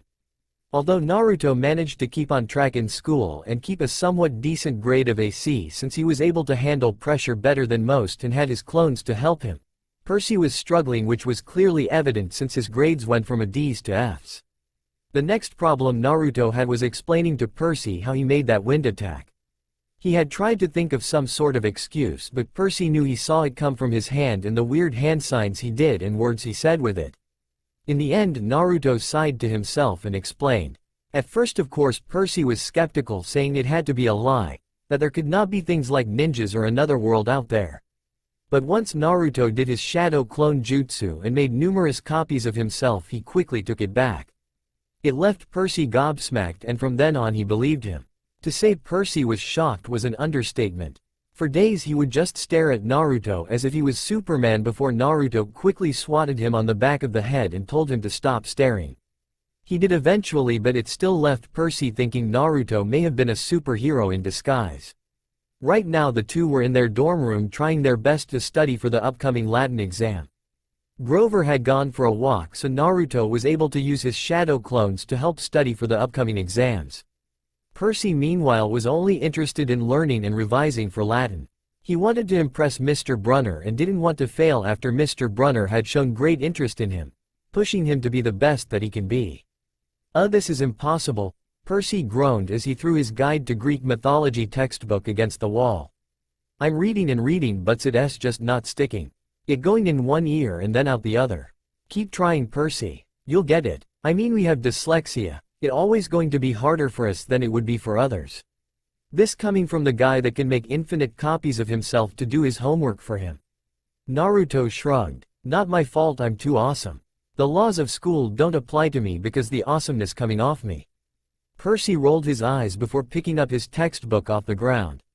"How am I supposed to remember the difference between Chiron and Karen? It's exactly the same. Actually, one has an A in it and the other has an I in it." "Bit of a difference," Naruto said, looking up from his Latin textbook. "You know what I mean," Percy growled out, getting more and more frustrated, and he did not want to fail this Latin class. "Why don't you ask Mr. Brunner for help? I'm sure he is still in his office, and since you are one of his favorite students, I'm sure he will give you a few tips." Percy looked up from his book slowly, hopeful. "Do you think that would be okay? I don't see why not. He is a teacher after all. So if a student need help, it's his duty to help, right? I'll even go with you. I could use the walk." "Yeah, okay, thanks," Percy said, getting up from his desk and exiting the dorm room with Naruto following closely behind, telling his clones to keep up the good work, and if they hear someone getting close to their room they must dispel. So there Naruto and Percy was as they climbed the stairs of Yancy Academy as they neared the office to their Latin teacher Mr. Brunner. As the two walked along the corridors where all the teachers' offices were located, they saw all of them were dim and dark except for one. When they got closer they saw Mr. Brunner's office still had its light on, meaning he was in, and the door was left slightly open. Percy was about to walk in when the two overheard two voices. One was easily recognizable as Mr. Brunner's, but surprising the two was that the other voice belonged to Grover. Curiosity got the better of the two before they leaned in slightly so that they could just about make out what they were saying. Worried about Percy and Naruto, "Sir," they heard Grover say, surprising them both. Usually it was the other way round and they worried about him. "Alone this summer," Grover was saying. "I mean, a kindly one in the school. Now that we know for sure, and they know too, we would only make matters worse by rushing them," Mr. Brunner said. "We need Percy to mature more, and Naruto is very mysterious. There is something about him that is different from the rest." That made Naruto's eyes widen. "Do they know I'm a shinobi? How the hell could they have figured it out? But they may not have time. The summer solstice deadline will have to be resolved without Percy, Grover. Let him enjoy his ignorance while he still can, and we will keep Naruto in the dark along with him." "Sir, they saw her. Their imagination," Mr. Brunner insisted. "The mist over the students and staff will be enough to convince them both of that." "Mist?" Naruto thought. "But they have been asking question. I don't know how much longer I can lie to them. You have to Grover. I know it's difficult and they have both become your friends during your time here, but it will be safer. Sir, I can't fail in my duties again. Grover's voice was choked with emotion. You know what that would mean. You haven't failed, Grover, Mr. Brunner said kindly. I should have seen her for what she was. Now let's just worry about keeping Percy and Naruto alive until next fall. Thud. Mr. Brunner stopped talking when Percy accidentally let his textbook slip from his hands, causing a loud thud to echo through the hallway. He was paying such close attention to the conversation that he did not realize it was beginning to slip from his grasp. Damn, Naruto thought before he grabbed Percy's arms and led him away from the room. They quickly picked up the textbook before Naruto and Percy stealthily but quickly ran back to their dorm room. Back in the hallway, Mr. Brunner spoke. Nothing, he murmured. My nerves haven't been right since the winter solstice. Mine neither, Grover said. But I could have sworn. Go back to the dorm, Mr. Brunner told him. You've got a long day of exams tomorrow. Don't remind me. The lights went out in Mr. Brunner's office and the two left, but as the two walked a strange clopping sound echoed. Back in the dorm room, Grover walked in to see Percy and Naruto reading their textbooks, with Percy sitting at a desk while Naruto was sitting on his bed with his back against the wall. Hey guys, Grover said, walking in and heading over to his bed as he put his crutches down to the floor beside the bed. Sup Grover? Hey G man. Geez Percy, you look awful. Is everything okay? I'm fine. I'm just tired and this Latin exams is doing my head in. As Percy and Grover talked, Naruto looked up from his book and eyed Grover carefully. He didn't understand why he was talking to Mr. Brunner about him and Percy. It was as if the two were in cahoots about something that involved both of them, but either Naruto or Percy knew anything about it. Were they in some kind of danger? Is Mr. Brunner a threat to him and Percy in some way, or is it the opposite? He knew now he might have to keep a watchful eye on the two. The next afternoon, both Naruto and Percy were leaving the 3-hour Latin exam, both very mentally exhausted. The test itself had been far more difficult than they thought. The words on the paper just kept swimming around for them both, getting more and more jumbled. Despite all the late night studying they did, and with Naruto even using his clones for help, it did not help in any way. Though Naruto managed to do slightly better than Percy, it still was not a passing grade. Both were slightly worried Mr. Brunner may have found out they were there last night listening to the conversation, but both sighed when he just wanted to give them the results of their exams. Percy, he said, don't be discouraged about leaving Yancy. It's for the best. Percy is not going to take this well, Naruto thought as saw the downcast look on his friend's face. Okay, sir, Percy mumbled. I mean, Mr. Brunner said, wheeling his chair back and forth, like he wasn't sure what to say. This isn't the right place for you. It was only a matter of time. Right, he said, trembling. No, Mr. Brunner said. Oh, confound it all. What I'm trying to say, you're not normal, Percy. That's nothing to be. Thanks, Percy blurted. Thanks a lot, sir, for reminding me. Percy then picked up his backpack and walked out. Huh, that could have gone better, Naruto said, with Mr. Brunner looking to where Percy walked out and nodded. Perhaps I was a little too hard on him, Mr. Brunner said aloud. You just wanted him to be the best. What teacher doesn't want that for his student, Naruto said, getting a look of appreciation from Mr. Brunner. Yes, well, how about you, Mr. Uzumaki? Will you be joining us again next year? Naruto thought for a second before shrugging. I'm not too sure. Since Percy is not coming back, maybe I'll go where he goes. Keep him company. Mr. Brunner nodded. You're a good friend, Naruto. The world could use more people like you, he said. I guess, but then again, I'm one of a kind, so where would the fun be in that, he said as he too began to walk out. Take care, Mr. B, he said as the two gave each other a wave before Mr. Brunner returned to grading papers. Later on that day, Naruto sat on the bus with Percy and Grover as it made its way to the bus terminal, with many other kids from their school on board. Naruto was going to stay a few days with Percy until he went back to the apartment that he still had courtesy of his mom, which he woke up in. Surprisingly, Grover was heading towards New York as well and was even on the same bus as them. While Percy thought nothing of it and thought it was nothing more than a coincidence, Naruto was feeling a little cautious around the guy. During the whole bus ride, Grover kept glancing nervously down the aisle, watching the other passengers. It occurred to both Naruto and Percy that he'd always acted nervous and fidgety when they left Yancy, as if he expected something bad to happen. What's got him so rattled? Percy asked, getting a shrug from Naruto. Let's find out, he said before he and Naruto leaned over the seat in front of them and looked at Grover. So, Percy said, looking for kindly ones? Grover nearly jumped out of his seat and had a look that made him look like he was having a heart attack. Wah, what do you mean? Well, we kind of overheard you and Mr. Brunner talking the other night. What was that all about? Percy asked with Naruto giving a cheeky nod. Grover's eye twitched. How much did you hear? Not much. What's the solstice deadline? Naruto asked like it was no big deal. It was nothing. I was just telling Mr. Brunner that maybe you two were overstressed or something, because there was no such person as Mrs. Dods, and… Grover, you're a really bad liar, Naruto said, pointing towards Grover's ears. Whenever you lie your ears go bright pink, just like they are now. From his shirt pocket, Grover fished out a grubby business card. Just take these, okay? In case you need me this summer. The card was in fancy script, which was murder on Naruto and Percy's dyslexic eyes, but they finally made out something like Grover Underwood, Keeper, Half-Blood Hill, Long Island, New York, 800-009-0009.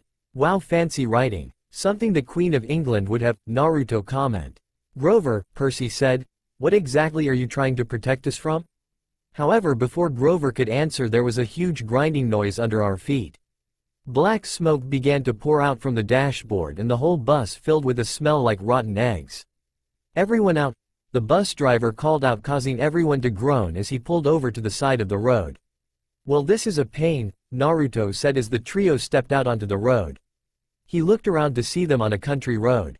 Hey, what are they staring at? Percy said, getting Naruto's attention. Percy pointed over to the side of the road and Naruto saw what looked like an old fruit stand. There were a whole variety of fruits on it and were all very colorful, giving it a very tropical look. However, next to it were three old ladies sitting on rocking chairs sewing one humongous sock. All three women looked very ancient in everyone's eyes, with pale faces wrinkled like fruit leather, silver hair tied back in white bandanas, bony arms sticking out of bleached cotton dresses. However, Naruto could swear they were looking right at Percy. No, Grover muttered under his breath as a look of terror appeared on his face. Tell me they're not looking at you, Percy. They are, aren't they? Yeah, weird, huh? Percy said in a disbelieving tone. You think those socks would fit me? I think those socks might be for Bigfoot by the looks of it, Naruto commented, getting a chuckle from Percy. This isn't the time to joke. Come on, let's get back on the bus, Grover said, grabbing both boys' arms. Hey, watch it, they both said before an audible snip could be heard. They looked over to see the yarn that one of the elderly ladies had in her hands was now cut by a giant pair of scissors another was carrying. No, Grover kept muttering before he scuffled to the front of the bus, kicked it as hard he could. Surprisingly, the bus shuddered, and the engine roared back to life. The passengers cheered. Darn right, yelled the driver. He slapped the bus with his hat. Everybody back on board. Good thinking, kid, he said, giving Grover a pat on the back. Come on, let's get back on the bus, Grover encouraged, dragging the two boys with him. When Naruto and Percy looked back to where the elderly ladies were sitting, they were surprised to see that the three old ladies had completely disappeared, leaving no trace that they were even there. What the hell? Percy thought in shock. I saw them there. I know I did. Something is not right here. Whoever they were, they had Grover freak out big time. By that guess, they must be more dangerous than they let on. As everyone got back on the bus and retook their seats, Grover was muttering quietly to himself, but Naruto and Percy, who were sat behind him, could hear everything he was saying. This is not happening. This can't be like last time. I cannot fail this again. I already let Talia down, I can't let them down too. Percy and Naruto looked at each other. Let who down? Who is this Talia girl? You got a girlfriend we don't know about, Grover? No, he said, waving his arms in front of him. It's nothing but Percy, Naruto, you guys have to be careful, please. I can't protect you when you ask too many questions. They both looked at him like he grew a second head. It was always them that protected him. Not that they didn't think he couldn't protect them, but it just seemed very unlikely due to past experiences and Grover crippled legs. Grover, what the hell are you talking about? Percy asked, getting a little scared and frustrated. What do you mean protect us? Naruto, now sad, budding and getting frustrated as well with not getting the answer he wanted. Let me walk you home from the bus station. Promise me. He looked at the two boys mournfully, like he was already picking the kind of flowers they would like best for their funeral. So they both agreed, since they figured if they declined he would just freak out some more and would start to draw attention to them. The rest of the journey back was silent before they finally arrived at the bus terminal. "I'm just going to the bathroom. You guys wait here," Grover said before he hopped off towards the bathroom. Once he was gone, Percy gripped Naruto's arm. "We have to go. I have to get home and see my mom, and Grover is freaking me out," Percy said, surprising Naruto. "We can't do that to Grover. He is seriously worried," Naruto said, trying to persuade Percy to reconsider. "Look, I know it's not right, but I had to see my mom. All this weird stuff that has gone on with Mrs. Dods and then those weird old ladies, I just want to go home." Percy then went to the side of the street walk and waved his arm. As soon as he did, a taxi pulled up. "Damn it," Naruto thought. He looked around to see if anyone was looking at them, but thankfully most were inside the bus terminal or were leaving, so no one was paying any attention to him. "Shadow clone jutsu," he whispered, and a clone quickly poofed into existence next to him. "When Grover comes out, follow him wherever he goes and dispel when you think the time is right."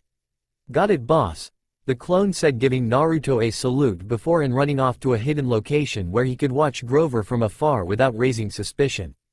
Naruto then ran over to where Percy was and got into the taxi. The taxi drove off and headed towards the home of Sally Jackson. Jackson residence. Once the taxi drive was over and the two boys feeling slightly bad about leaving Grover behind, Percy especially, they arrived at East 104th and 1st. There stood a relatively decent-looking apartment complex. Naruto had been here only a few times before, most notably was at Christmas, where he spent the Christmas with Percy, Sally, and unfortunately Gabe.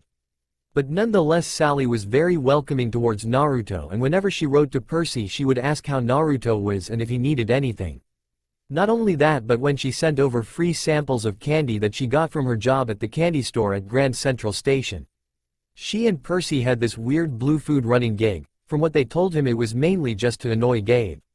So whenever she sent Percy some boxed sample to Yancy Academy, she made sure to involve some bright orange candy just for Naruto, since she knew how much he loved the color. The duo walked inside the apartment complex and made their way up the stairs, lugging their bags behind them. Once they got to their floor, they went to the front door and Percy's opened it with his key. They were treated to pretty stomach-churning sight. There was Gabe, who looked like he had put on a ton of weight, with his thin receding hair and bulging belly busting out of his greasy, dirty shirt. Naruto whispered to Percy that he looked like a giant tuskless walrus, causing Percy to cover his mouth from laughing. Gabe was in the living room, playing poker with his buddies. The television was blaring with ESPN, yet no one was actually watching it, since Gabe and his buddies were more focuses with playing their card game. Naruto remembered when Gabe told everyone no one could beat him at poker, so Naruto took him on. Naruto went on to win every game and made $300. Of course, Gabe was livid that he lost to a kid and claimed he must have been cheating in some way, but Naruto just told him he was a sore loser. That, and Naruto didn't tell him he had enough luck to bankrupt all the casinos in Vegas. Chips and beer cans were strewn all over the carpet. The place looked like it had not been cleaned in a good while. That was a shame, since both knew Sally could be a bit of neat freak when she wanted, but with Gabe as one of the tenants, the cleanliness would never last. When the two boys entered the living room, Gabe looked up from the cards in his hands and scowled slightly. "So you're back, and you brought your punk-ass friend with you again. Always nice to see you too, Gabe. Hope me cleaning you out of your money didn't hit you too bad," Naruto said tauntingly with a small smirk on his face. "Shut it, you little punk. You got lucky, that's all. Sure, and what you're wearing doesn't make you look like a walrus." Gabe stood up from his seat. "Why, you little? Is my mom here?" Percy said, trying to quickly defuse the situation. He knew Naruto could kick Gabe all the way to San Francisco and back, but for now he was trying to avoid a bloodbath. Gabe's friends was giving Naruto the evil eye. They obviously did not like him all that much. That, and they were hoping he was not going to get involved in their poker game, since they did not want to lose their money to a kid. "She's still working," Gabe said, sitting back down at his seat. "You got any cash? He just got home and you're asking him for cash. I wasn't talking to you, Blondie. You got any cash?" Gabe said again towards Percy. "No, I don't have any," Percy said, but Gabe didn't look like he believed him. "You took a taxi from the bus station," he said. "You probably paid with a 20. You got 6, 7 bucks and change. Somebody expects to live under this roof, he ought to carry his own weight. Am I right, Eddie? Come on, Gabe, he said. The kid just got here. Am I right? Gabe repeated. Naruto growled slightly towards Gabe, looking slightly more animalistic than before. His eye flickered from blue to red. However, he knew what was happening and closed his eyes and began to take small deep breaths, getting his anger to swell, and calmed himself down. Fine, Percy said. He dug a wad of dollars out of his pocket and threw the money on the table, and it fluttered towards Gabe. I hope you lose. The two boys then turned their backs to the table and headed towards Percy's room. They heard Gabe tell him not to act so snooty and call him Brainboy, obviously taking a jab at the two for both being dyslexic and having ADHD. They could also hear Gabe's friends pass wind, and Small chuckled to be heard. It made both boy want to vomit and Naruto think about how pigs were better mannered than them. When they got to Percy's room, it had magazines and stale beer littered around as they put the bags down. I didn't think it was possible, but Gabe has become an even bigger ass than before. Tell me about it, Percy said, sitting at the edge of the bed. My mom deserves so much better. She does, Naruto said, agreeing with Percy. From the time he spent with Sally, he knew she really was one of the nicest people you could ever meet, and was slightly envious of Percy that he had such a great mom. It had been over 7 months and still his mom had not been in contact with him. It made him think whether what she wrote in the letter was true or not. Maybe it was just a spur-of-the-moment thing, Naruto thought. Percy, you here? Sally Jackson's voice rang out before she appeared in the doorway of the room. Percy, she said before he enveloped him in a big hug. You have grown so much since I last saw you. And Naruto, it's nice to see you again, she said, giving the blonde a hug as well, which was warmly accepted. I hope you enjoyed the candy I sent over. It's nice to see you, to Mrs. J, and the candy were greatly appreciated. Well, come and sit down and tell me how everything went. So the two did, but they purposely left out the Mrs. Dods debacle and the weird old ladies, mainly because they doubted she would have believed them. That, and they didn't want her to send them to a psyche ward. Did something scare you? Sally asked, looking at the chalked up Percy. It was then that Naruto realized just how much Percy had missed his mom. It was hard not to. No, Mom, Percy said, continuing to lie and not wanting to make his mom worried. Well, all right then, she said, but Naruto had a feeling the conversation was not quite over yet. I have a surprise for you, she said, looking at Percy. We're going to the beach. Naruto saw Percy's eyes widen. Montauk? 3 days, same cabin, she said. When do we leave? Right when I get change. Naruto, will you be joining us? OURM, Naruto said, stammering a little. Is that okay? I mean, wouldn't you rather it just be you and Percy so you can catch up? I don't want to be in the way. Not at all, you're more than welcome, Sally said, giving him a pat on the shoulder, and Percy giving Naruto a nod. Well, in that case, sure, I would love to go, but let me pay my own way, Naruto responded, feeling happiness wrap him, but it was quick to end. Okay, fair enough. Such a gentleman, she said, causing Naruto to go slightly red. It was then that Gabe appeared in the doorway and growled, Bean dip, Sally. Didn't you hear me? Naruto and Percy both growled at Gabe, but it was Naruto who voiced his opinion. You have legs, don't you? Get it yourself. Shut it, punk. I work too hard and I don't need some stray coming here telling me what to do. If you call sitting on your ass all day, then yeah, what hard work that is. I was on my way, honey, Sally told Gabe, trying to defuse the situation. We were just talking about the trip. Gabe's eyes got small. The trip? You mean you were serious about that? We were, but don't worry about your dip. I'll make a 7-layer dub just for you. That should last you all the weekend. That way you won't even need me to be here. Gabe's eyes softened slightly, but Naruto knew he was not happy about it. This better be coming out of your clothes budget. It is, don't worry. And you won't take my car anywhere but there and back. We'll be very careful. Maybe if you hurry with that 7-layer dip. And maybe if the kid apologizes for interrupting my poker game. That was the breaking point. Naruto had now pretty much had enough of Gabe's attitude. Hey Sally, why don't you and Percy go get ready? There's something I would like to talk to Gabe about in private. It won't take more than a minute. Both Jacksons looked hesitant, especially Sally. She knew Gabe would get physical if pushed the wrong way. But Naruto gave them both a look that said he would be fine, and Percy knew it to be true. Come on, Mom. Naruto will be fine, he said, giving her a reassuring smile before the two made their way out of the room. You got something to say to me, punk? Gabe asked, walking right up to Naruto. Yeah, this, Naruto said before he punched Gabe right in the stomach, causing the man to drop to his knee and hold his stomach in agony while trying to catch his breath. You little. Be quiet, Naruto said in a deadly voice. He grabbed Gabe's arm and put in behind his head, causing shoots of pain to run up Gabe's arm. Listen up and listen well. Sally deserves far better than you by a long shot, and I don't like the way you treat her. To be honest, it's downright disgusting for any man to treat a woman in such a way. So from now you will start giving her a hell of a lot more respect, and you will not insult her or Percy ever again. Clean up this apartment because it's downright disgusting at how you can make her live in such a way. If you don't, I promise you there will be hell to pay. If there anything you should know about me, it's that I always keep my promises. Naruto let his arm go and Gabe dropped to the ground in pain. The man didn't say anything, but Naruto could clearly see the scared look on his face and how pale he looked. Don't ever let me catch you treating Sally or any other girl like that again, he said before he exited the room. For the next hour, Naruto waiting in the living room as Sally got her stuff ready while Percy caught up with his mom in private. Gabe walked back in 10 minutes later and was a lot quieter than before. He just sat down at the poker table and got on with the game, hardly saying a word and not daring to take a look at Naruto. Gabe's self-esteem had obviously taken a blow since he got beat and threatened by a 14-year-old. It was a little while later that Naruto and Percy were loading up the car with Sally getting behind the driver's wheel. Gabe had not bothered to come out and see his car off, much to Sally and Percy's surprise. When they looked back at Naruto and saw the grin on his face, he just said, "We had words." Sally was a little worried while Percy now had a shit-eating grin on his face and mouthed, "Thank you," to Naruto. "Anytime," he mouthed back before he put his headphones on and began listening to his iPod. The car drove off and now the trio were making their way to Montauk.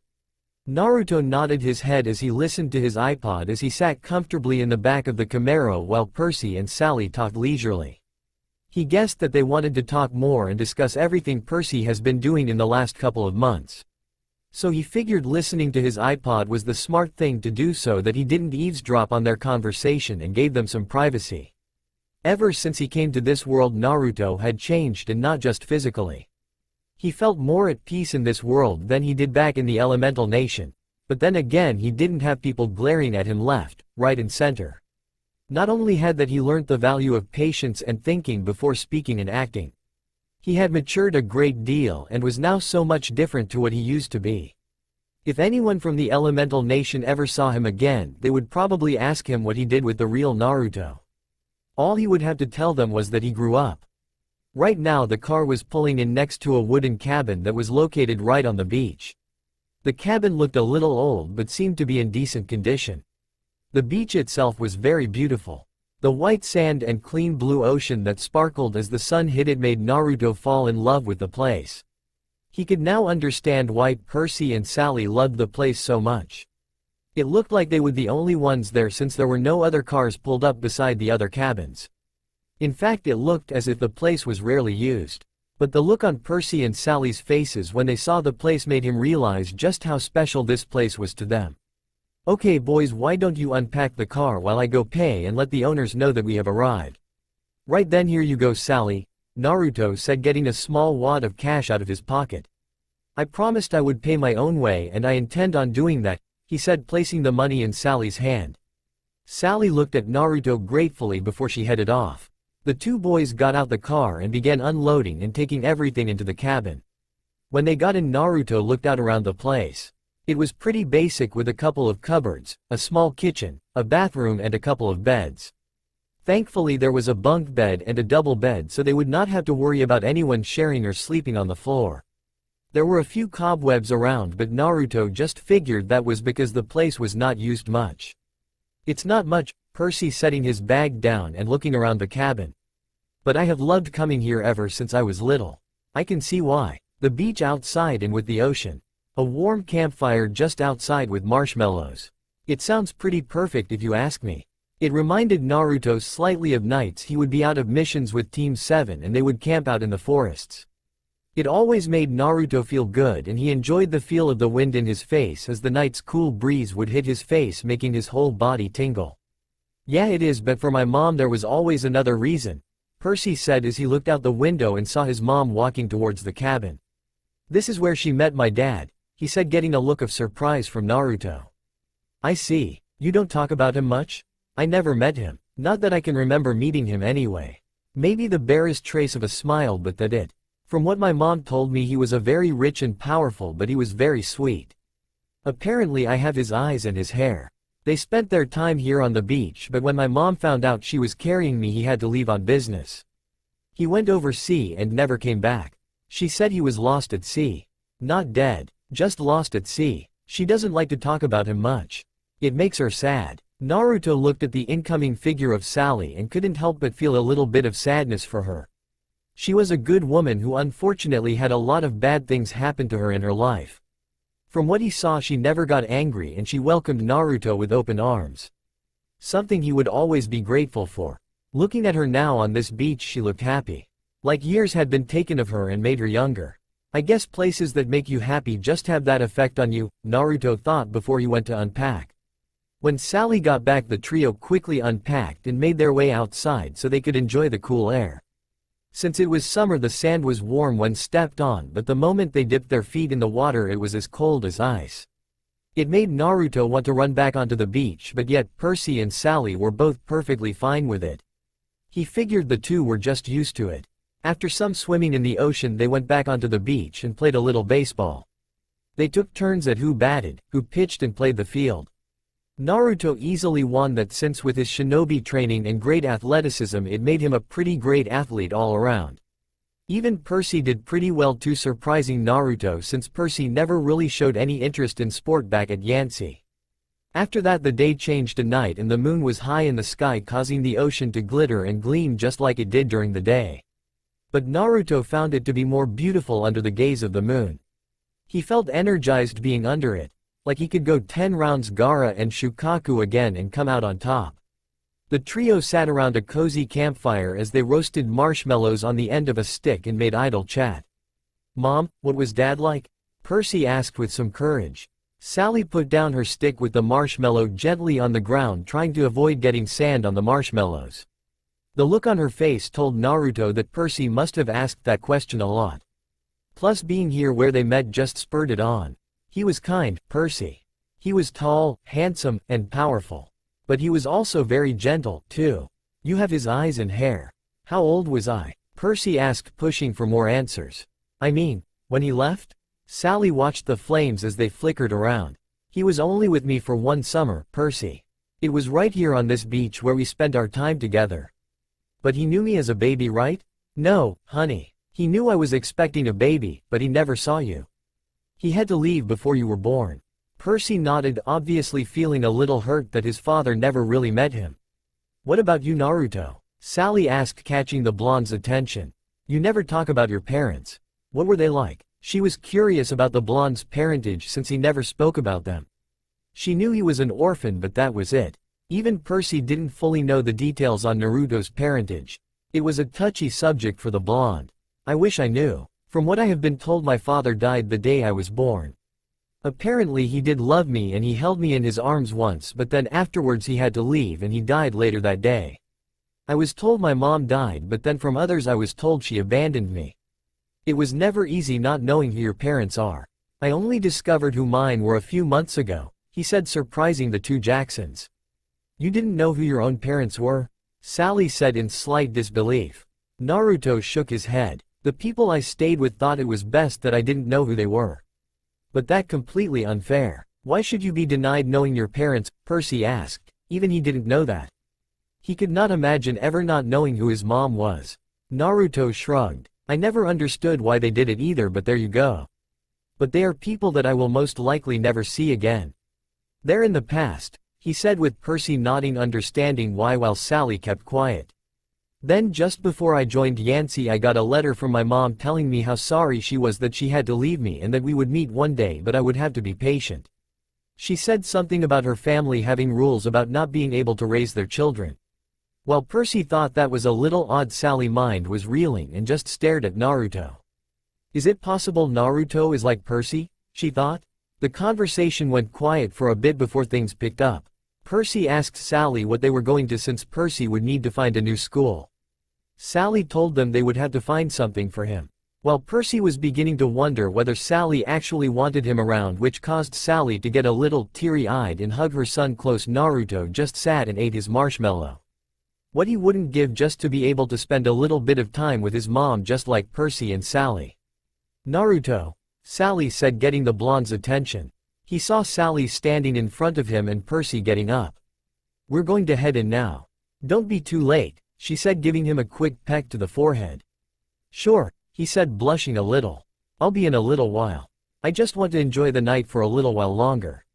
The two nodded before they walked inside the cabin and gently shut the door. Naruto took a breath before he got off the log he was sitting on and laid down on the sand and looked up at the stars in the sky.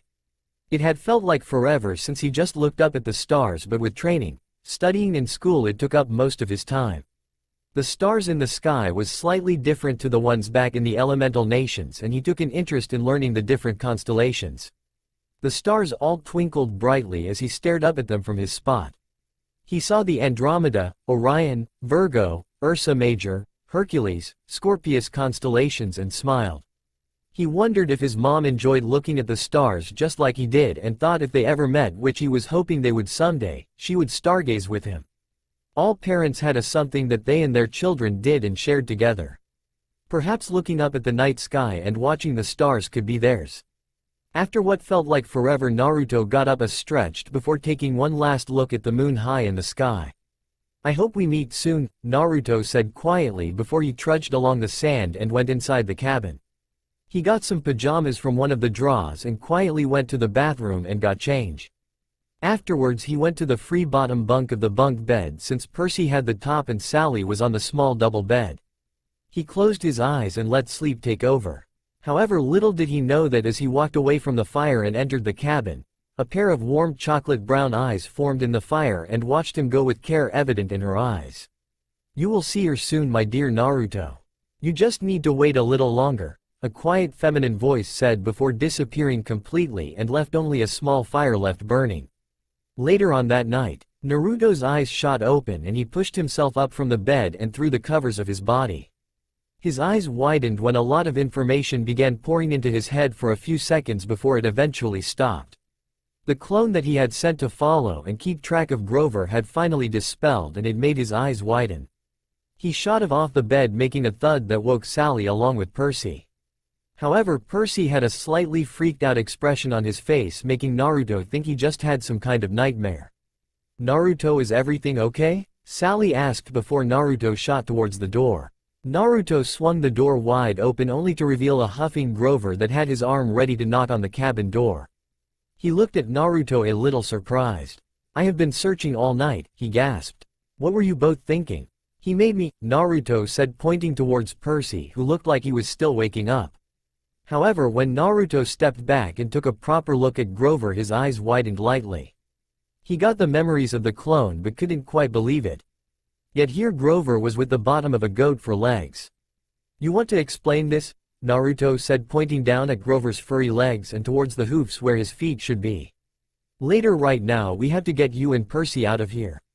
Just then a thunderstorm sounded out through the area and the winds began picking up. Sally was out of bed with a long blue robe covering her pajamas. She took one look at Grover before a face of terror made its way to her. She quickly turned around and looked straight at Percy. "Percy," she said, shouting to be heard over the rain. "What happened at school? What didn't you tell me? We don't have time to talk. It's right behind me. We have to go now." Sally continued to look straight at Percy and then glanced over towards Naruto. "What did you boys not tell me?" Percy was still too shocked to speak, so Naruto began to tell her about the incident with Mrs. Dods, overhearing Grover and Mr. Brunner talk about them in Mr. Brunner's office, and then the weird old ladies that they saw when the bus broke down. If possible, Sally went even paler before she ran over and grabbed her purse. "Boys, go and get in the car now." Grover ran over towards the car, though it was more like he was trotting over. He quickly opened all the doors to let people in as Sally, Percy and Naruto came running out of the cabin, all still wearing their pajamas. They hopped into the car, and once Sally got behind the wheel she floored it, leaving a small trail of dust in her wake. Naruto was sitting in the front seat beside her while Grover and Percy sat in the back. They tore through the night as they made their way along the dark country roads. Wind was slamming against the Camaro. Rain lashed the windshield. No one was sure how Sally could see where she was going, but she continued to drive like she was on autopilot. "So Grover, you and my mom know each other?" Percy asked, finally finding his voice. "Sort of. She doesn't exactly know me, but she knew I was watching over you." "Both of you?" he said, looking at Naruto and the blonde nodding back. "Little creepy, but sure," Naruto said, getting a mild glare from Grover. "I was keeping tabs on you both. Making sure you were both okay. But I was not faking being your friend." "I am your friend," Grover answered to the two boys. "So Grover, what exactly are you?" Naruto asked, looking down at Grover's furry legs. "I mean, when my clone dispelled I was a little shocked." "It doesn't wait, clone?" he asked, slightly confused. Sally did the same, but Naruto waved it off. "I'll explain later." "Fine, but to answer your question, well, I'm a goat waist down," he said, getting odd look from Percy and Naruto before Naruto shrugged it off. "I have seen weirder. If you're a goat waist down, then you must be a satyr, right?" Now Grover looked a little surprised. "Yeah, how did you know?" "In the letter I got from my mom, she told me to brush up on Greek mythology." "Well, that, and before my clone dispelled it, heard you mumbling about satyrs, so I kind of put two and two together." Wait, Percy said, shaking his head. "What is going on? I don't understand what is happening." "Percy," Sally said, "there's too much to explain and not enough time. We have to get you and Naruto to safety." "Safety from what?" "Oh, nobody much," Grover said while looking out the back window, checking if anything was following them. "Just the Lord of the Dead and a few of his bloodthirstiest minions." "Come again?" Naruto asked, not quite believing what he heard.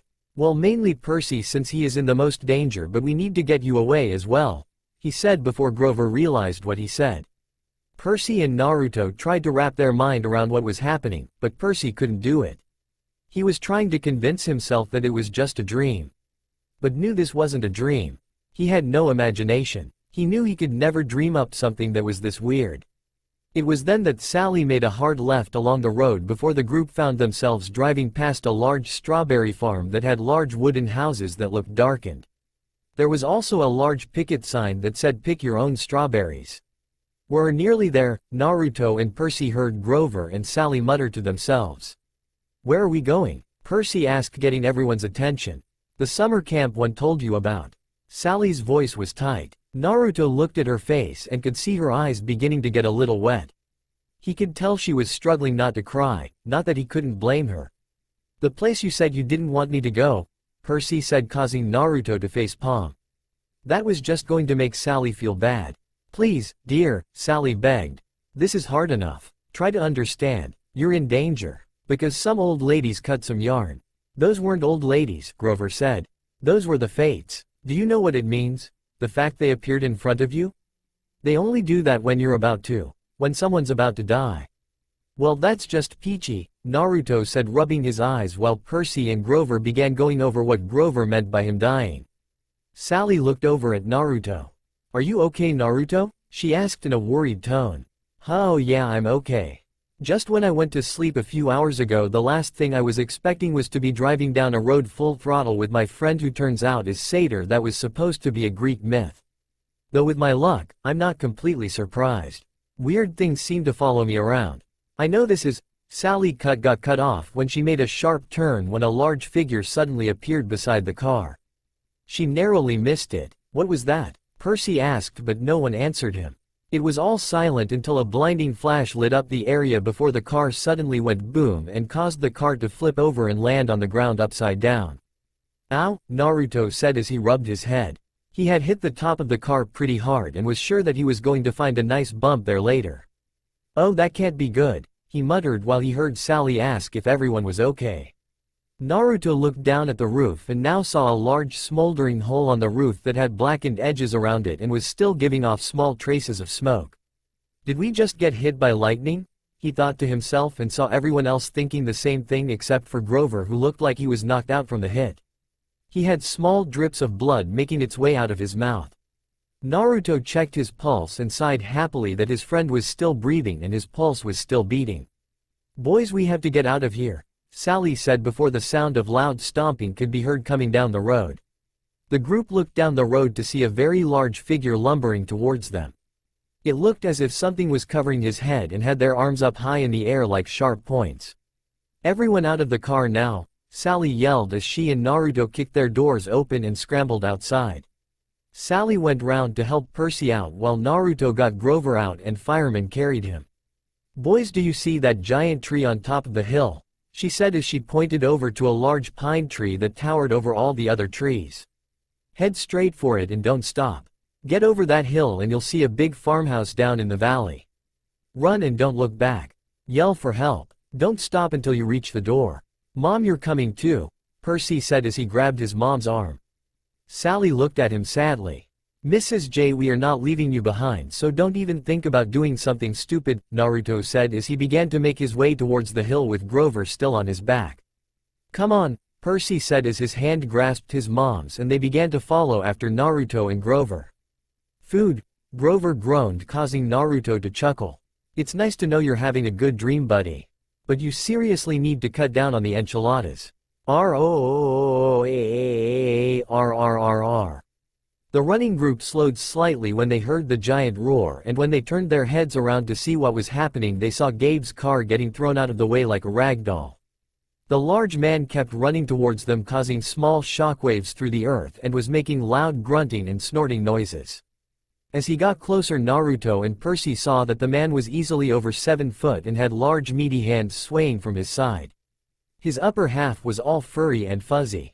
His head was very large and bulky and was also covered in fur and fuzz. There was a shining ring going through its nose, and on its head were 2 very large horns with very sharp points on the ends. "Oh no," Sally said before she began to pick up the pace. "We have to go. It's after Percy, but there is a chance it could be after you too, Naruto. We have to be quick. Mom, that looks like, don't say its name, Percy. Names have power." "Pasiphae's son," Naruto said. "Just like in the story of Theseus and the Well Bull Man," he said, since names apparently had power. "But how can it be real? Those were just myths," Percy said as he ran alongside Naruto, his hand still grasping Sally's. "Percy, have you noticed yet that I'm currently carrying a satyr on my back whose bottom half is that of a goat? Plus you know all about me being a shinobi. If they are real and I am real, then all the rest must be. I think I'm beginning to see why my mom had me brush up on Greek mythology." The group looked ahead and saw the pine tree was still way too far, 100 yards uphill at least.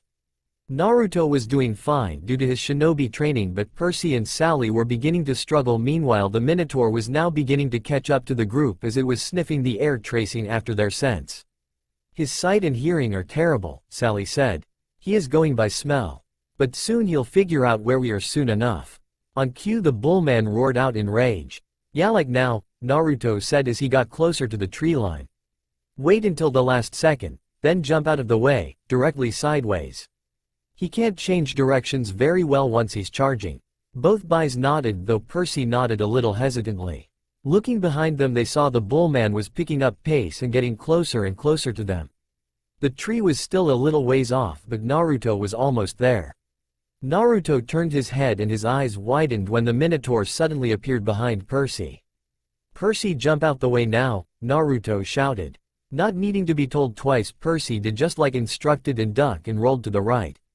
The Minotaur went straight past him and ended up slamming into a tree. Still running, Naruto finally made it to the tree and placed Grover at the bottom of it before he turned around and began to make his way back down the hill to help Percy and Sally. He saw Percy making his way up but looked in horror when he saw Sally running in the opposite direction and back towards the road. "Go," Sally shouted. "I can't go with you. I will keep it distracted." "Mom, please don't," Percy shouted when he saw what his mom was trying to do. However, the Minotaur also saw what she was doing and charged right for her. As it got closer, Sally tried to duck out of the way, but the Minotaur had learned its lesson and caught her in its giant hands. "No, Mom, MRSJ," the boys called out, but it was already too late.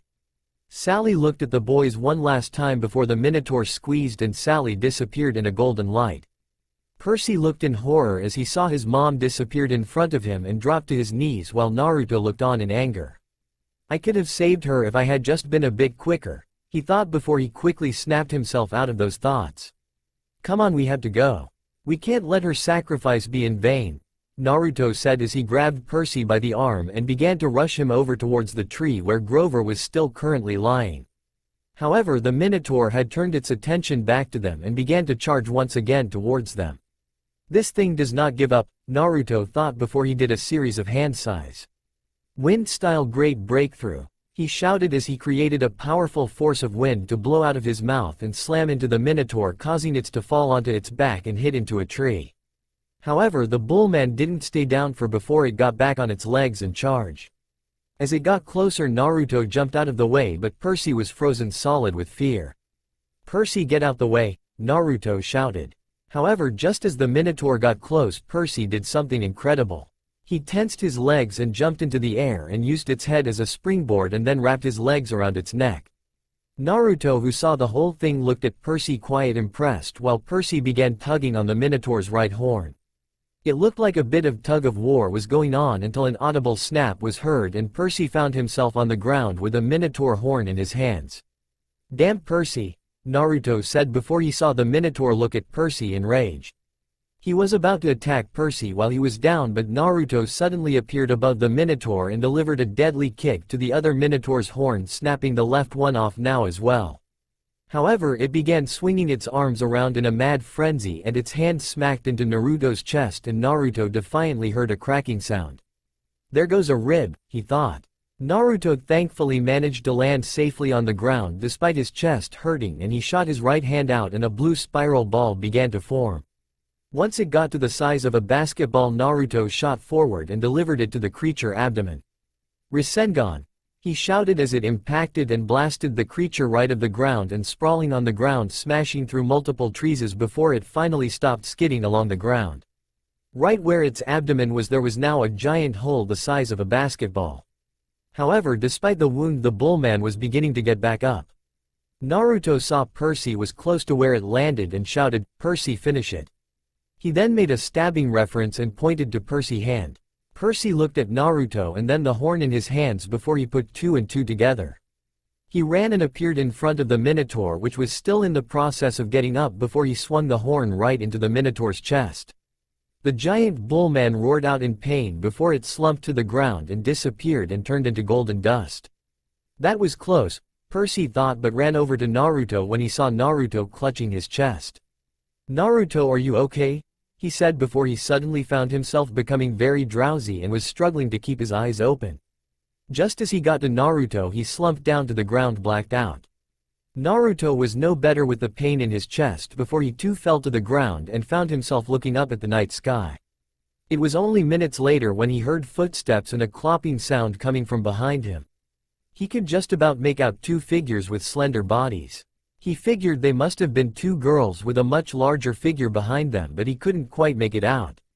One girl with blonde hair walked over to Percy and started muttering words he couldn't make out while the other girl walked towards him.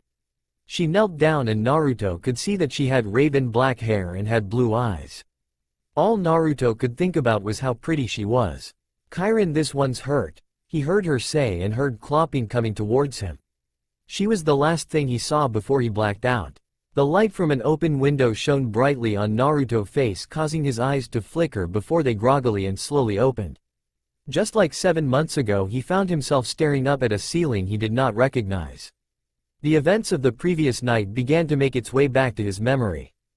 Grover being a satyr from the old Greek times, being attacked by the Minotaur before he and Percy managed to kill it, Sally gone and being found by that raven-haired girl. He blushed slightly at the memory of the girl before he heard a voice coming from next to him. He looked over to see Percy lying on a bed similar to him with a blonde-haired girl feeding him some weird liquid-looking substance. "Damn it, what was stolen?" he heard her mutter as she put the spoon into Percy's mouth.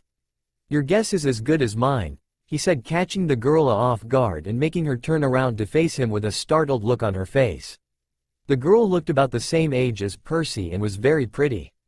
She had tanned skin with long blonde hair that curled at the back. She had gray eyes and wore an orange shirt that said Camp Half-Blood on it, along with a blue skirt that stopped just above her knees and blue sneakers. "Whoa, don't scare me like that," she said, slightly startled at hearing Naruto's voice, and watched him as he began to sit up. Naruto felt a little stiff as he sat up, but his ribs didn't hurt anymore, so he could only presume the fox had healed him by now. He began to stretch a little, getting the knots out of his joints.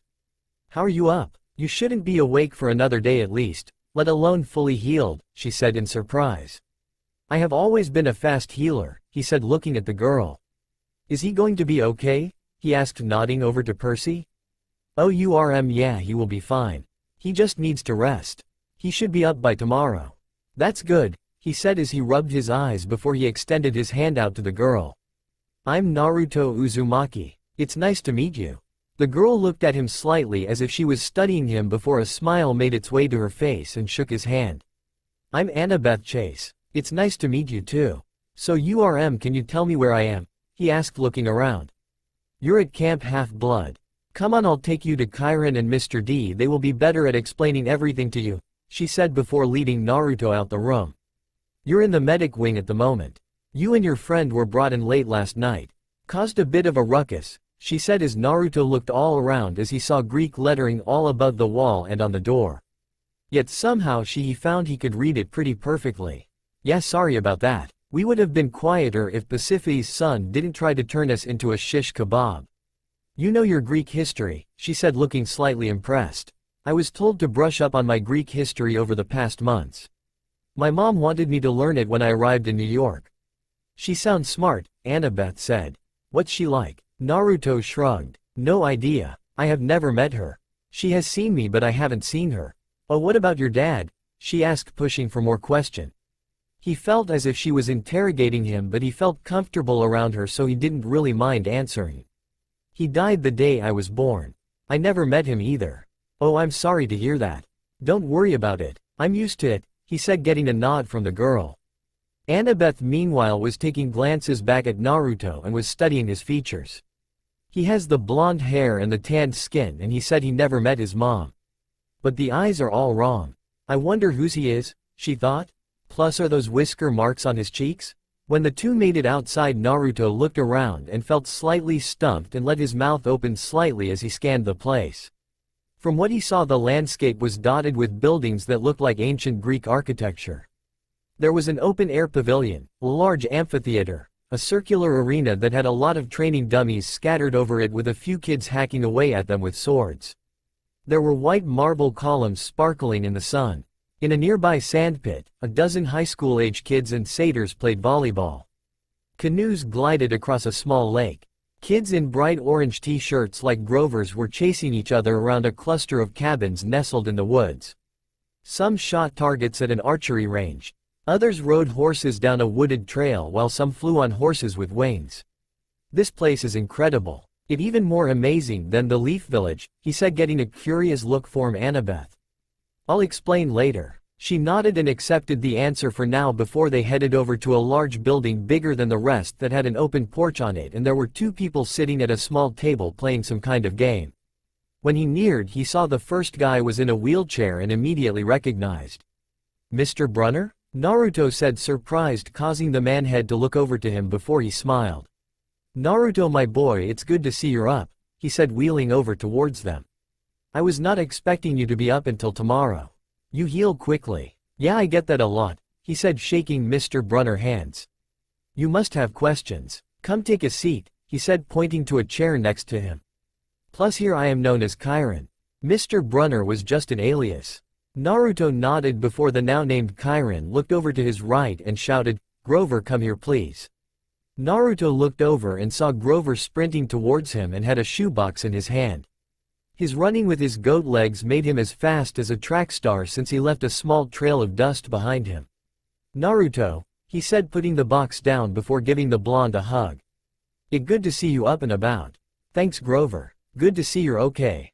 You gave you quite a scare when the car went over." "Naruto," Chiron said as Naruto took a seat around the table. "I would like to introduce you to the camp director, Mr. D." Naruto looked over and looked at the other man who was sat around the table with a Coke can in his hand. He wore a leopard print shirt and had messy black hair and was a little on the chubby side and is rocking the bearded look. He looked like someone who coached a pee-wee soccer team. Right, well, welcome to Camp 1 guess," Mr. D said with very little care in his voice. "Thank you for bringing him over." Annabeth, Chiron said before Annabeth gave a nod and jumped off the porch and ran off. Naruto watched her go before he turned his head around towards Chiron and Mr. D. So far I'm at a camp that is God knows where. Last night I found out my friend was a satyr and we were attacked Mr. Half-Man Half-Bull, right? He said, getting a nod from Chiron and Grover and a burp from Mr. D. Okay, just give it to me straight. Don't give me any watered-down version. Just tell me what I need to know. I can take it, he said, getting another nod from Chiron. Very well. To start off, Naruto, you are not an ordinary person. You have come to believe that you are immortal. Just a regular person just like everyone else. However, that is untrue and far from the truth. You are what is known as a half-blood, or as you may know it from Latin class, as a demigod. Quote, the Greek gods from the old stories and from what are believed to be myths are very real and still exist to this very day. Over the years they moved from country to country, continent to continent, until they eventually wound up in America. From time to time they come down to earth, and as you so delicately put it on the trip to the museum, they hook up with mortals, Chiron said, getting a chuckle all round even from Mr. D. This camp is a place where many demigods just like yourself come to train, meet other demigods and form close friendships. From time to time even a quest is issued, though one has not been issued for some time. For many, Camp Half-Blood is a place that many have come to call their home, due not being able to live in the mortal worlds due to their scent, which attract monsters just like the one you encountered last night, or they simply don't have anyone to go back to. Naruto sat there taking it all in. If he had been told this about a year ago, right now he would probably be jumping at the walls, rubbing it in people's faces and saying how awesome he was. Thankfully, now that he had matured, he simply nodded his head and kept his surprise and shock inside. Whoa, Naruto said, leaning back on his chair, putting his hand through his hair. That's a lot to take in. I know this is a big change and it will be a little strange at first, but you will get used to it and you will adjust. Many here were just like you, and given time they settled in and got used to it. I'm sure you shall too. So you're basically saying the old Greek gods of old really do exist and live here in America and in the son of one of them? Pretty much, Grover answered. Right. In that case, since one of my parents is a god or goddess, do you know which one? He asked. I'm afraid not. We won't know until your Olympian parent claims you. Which could honestly be at any given time. However, I have to admit you are taking this rather well. I am used to weird stuff. It just seems to follow me. And about my godly parent, I think it's my mom, he said, getting looks from everyone else. Why do you think that? Grover asked, leaning in. Well, since you were honest with me and told me all of this, I should be honest with you and tell you things about me neither of you know, he said towards Chiron and Grover, and getting odd looks from all three men. Have you ever heard of a place called the Elemental Nation? He asked, getting surprised looks from Chiron and Mr. D, while Grover just looked plain confused. We are aware of the other world. From time to time we gods visit that world, but it's awful rare. How do you know of it? Mr. D asked suspiciously. Well, you see, wait, as gods? Are you telling me you're a god? Naruto asked, eyeing Mr. D. Is it that surprising? This is just the look I am going for while I'm here, he said before he summoned a glass of wine on the table and was about to drink it before Chiron spoke up. Mr. D, your restrictions, Chiron said, getting rolled eyes from Mr. D. Right, forgot. Father really enjoys punishing me, he said before it disappeared. Naruto saw the wine in the father comment. It clicked in his head and who this guy was. You're the wine god, aren't you? You're Dionysus, he said, getting a nod from Mr. D, who also looked a little impressed. That is correct. Nice to see not all the demigods that first arrive here are idiots. Thanks, I think. You were saying, Naruto, before we trailed off, Chiron spoke. Oh right, I was telling you about the elemental nations, right? He said, getting a nod from the man. Well, the reason I know about it is because I'm from the elemental nations, he said as Chiron got a gobsmacked look on his face while Mr. D looked very surprised. How'd I know you're telling the truth? He asked before Naruto smirked a little. He stuck out his hand and formed a Rasengan, causing both Grover and Chiron to gasp at the sight of it while Mr. D inspected. Yep, that's chakra all right, he said, getting an amused look on his face. Now this is a first. We have never had a demigod from the elemental nations before in the camp. Really, I'm the first? He said, getting a nod from Mr. D. Since those in the elemental nations are capable of using chakra, they already become quite powerful people in their own right. Also, since monsters don't go to that world, they would never pick up their scent, so they would not need to come here. However, I would like to know how you got to this world. Well, my mom found me and she brought me over. She hated the way I was treated by the village and brought me to this world. Which is why you believe your mom is a goddess. Chiron said, getting a confirmed nod from Naruto. That would make sense since only a god or goddess has the power to cross worlds. This pretty much confirms Naruto's Olympian parent is one of the goddesses. Hold on, what is this place you're talking about? What's chakra and what was that blue orb thing Naruto just made? Grover asked since he was confused about what they were talking about. So for the next 5 minutes Chiron filled Grover in while Naruto added any extra info if Chiron missed anything out. By the end of it Grover was left sat in his seat with a gobsmacked expression on his face. To think a world like that exists. Who knew, he said slumping back. Now you know how I felt when I came to this world, Naruto said chuckling a little. Why were you brought to this world then? I don't quite understand why your mother brought you to this world if that world never got any monsters. You said she did not like how the village you? Naruto rubbed his neck a little sheepishly. Well, now that is another little confession I need to tell you about. Mr. D, Chiron, has either of you heard of a creature called the nine-tailed fox? He asked, now getting odd glances from the two. I have. The nine-tailed fox, or Kyubi for short, is a giant fox-like creature as tall as a New York skyscraper that is effectively a giant mass of chakra. It's so powerful it's said it could destroy mountains and cause tsunamis with a flick of its tail. From what my father Zeus says, it could be as powerful as Typhon. Why do you ask? Mr. D asked as he studied Naruto's expression on his face and the way he was nervously moving around in his seat. It was then that Mr. D figured it out. You're a Jinchuriki, aren't you? He said, looking at Naruto, who gave him a nervous nod. Mr. D then got up from his seat and stood in front of Naruto. Let me see the seal, he said, getting a surprised look from Naruto but quickly complied. He lifted up his shirt and channeled chakra through his body, and after a few seconds the seal appeared on his stomach, which got curious looks from Chiron and Grover. Mr. D however got down on one knee and started looking over the seal and was muttering things that Naruto couldn't hear. I take it you have met another Jinchuriki before then? Naruto asked. Only once a long time ago. He was a young boy when I met him though, maybe a little younger than you. His name was Roshi and he carried the four tails. The boy seemed nice enough, but he was not treated all that well due to his burden, which unfortunately is a given due to carrying one of the beasts, Mr. D said before he finished looking over the seal. That is quite the seal. During one of my trips to the elemental nations I got a little interested in the art for sealing and studied it a little. While I'm no seal master like those in the elemental nations or like my sister Athena, I can spot a good seal, and this is one of the best I have seen. Whoever did it was a genius. It's something that could make Athena jealous over, he muttered before he got up and sat back down on his chair.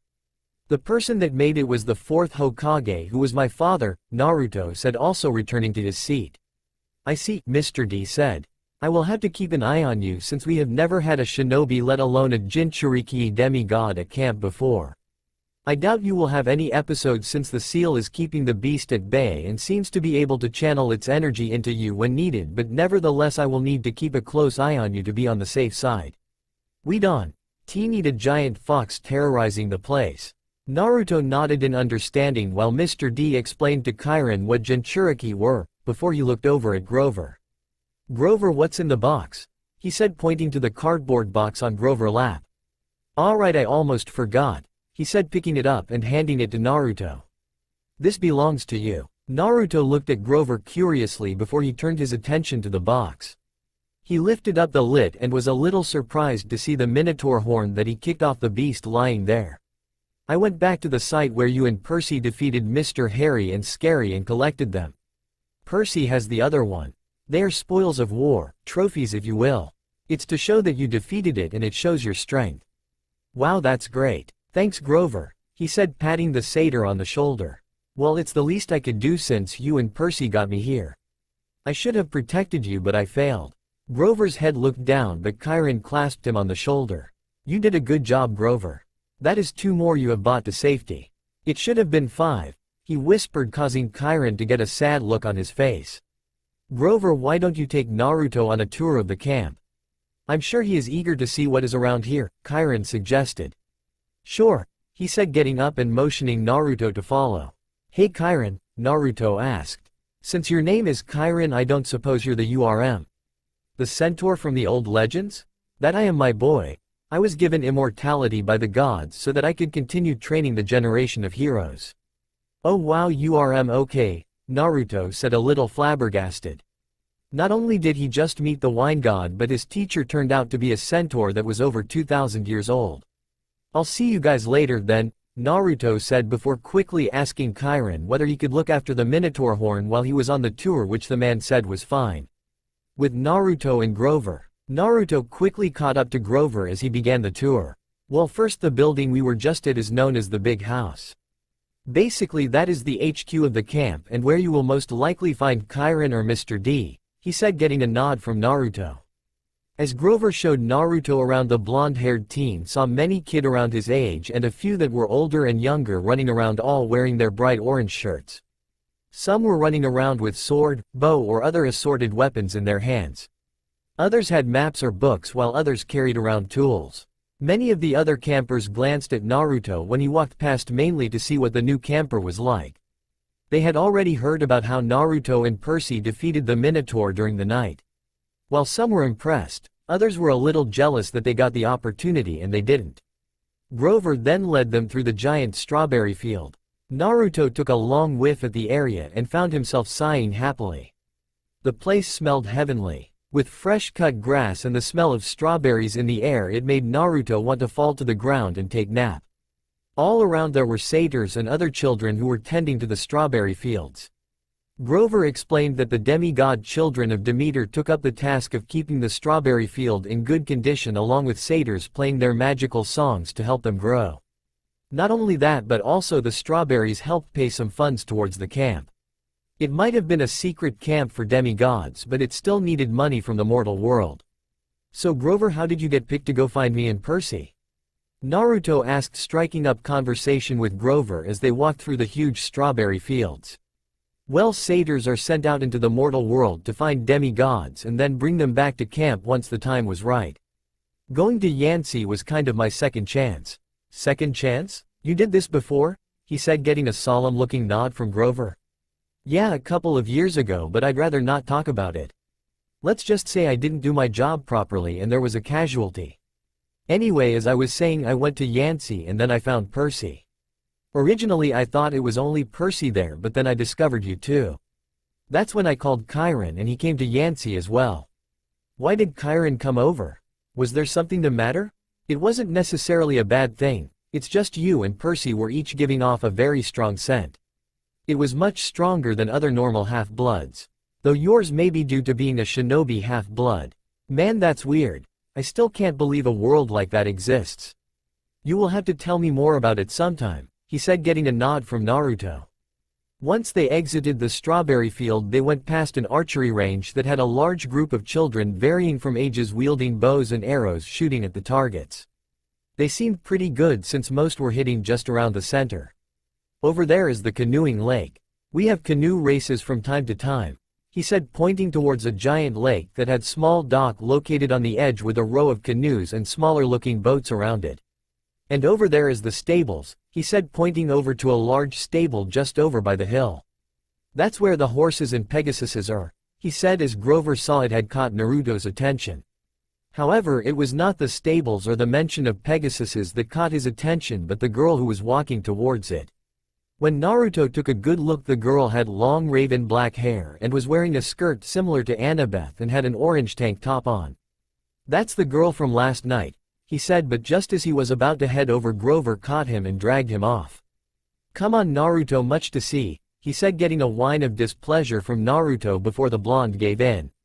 He looked over and the girl had disappeared into the stables. They continued looking around the camp, with Grover next showing the amphitheater and then a giant wooden arena. Grover explained that the arena was where they had practice fights and special games, while the amphitheater was where they had big sing-alongs and told stories. Naruto thought that was something he could enjoy. Ah, here we are, Grover said as they exited the strawberry field, and Naruto found himself staring at an assortment of cabins that were all in a U-shape. They were cabins of all shapes and sizes and all looked much different from one another. Right in the center of the U-shape was a stone-lined fire pit. Sitting next to the pit was a girl who looked around 8 years old.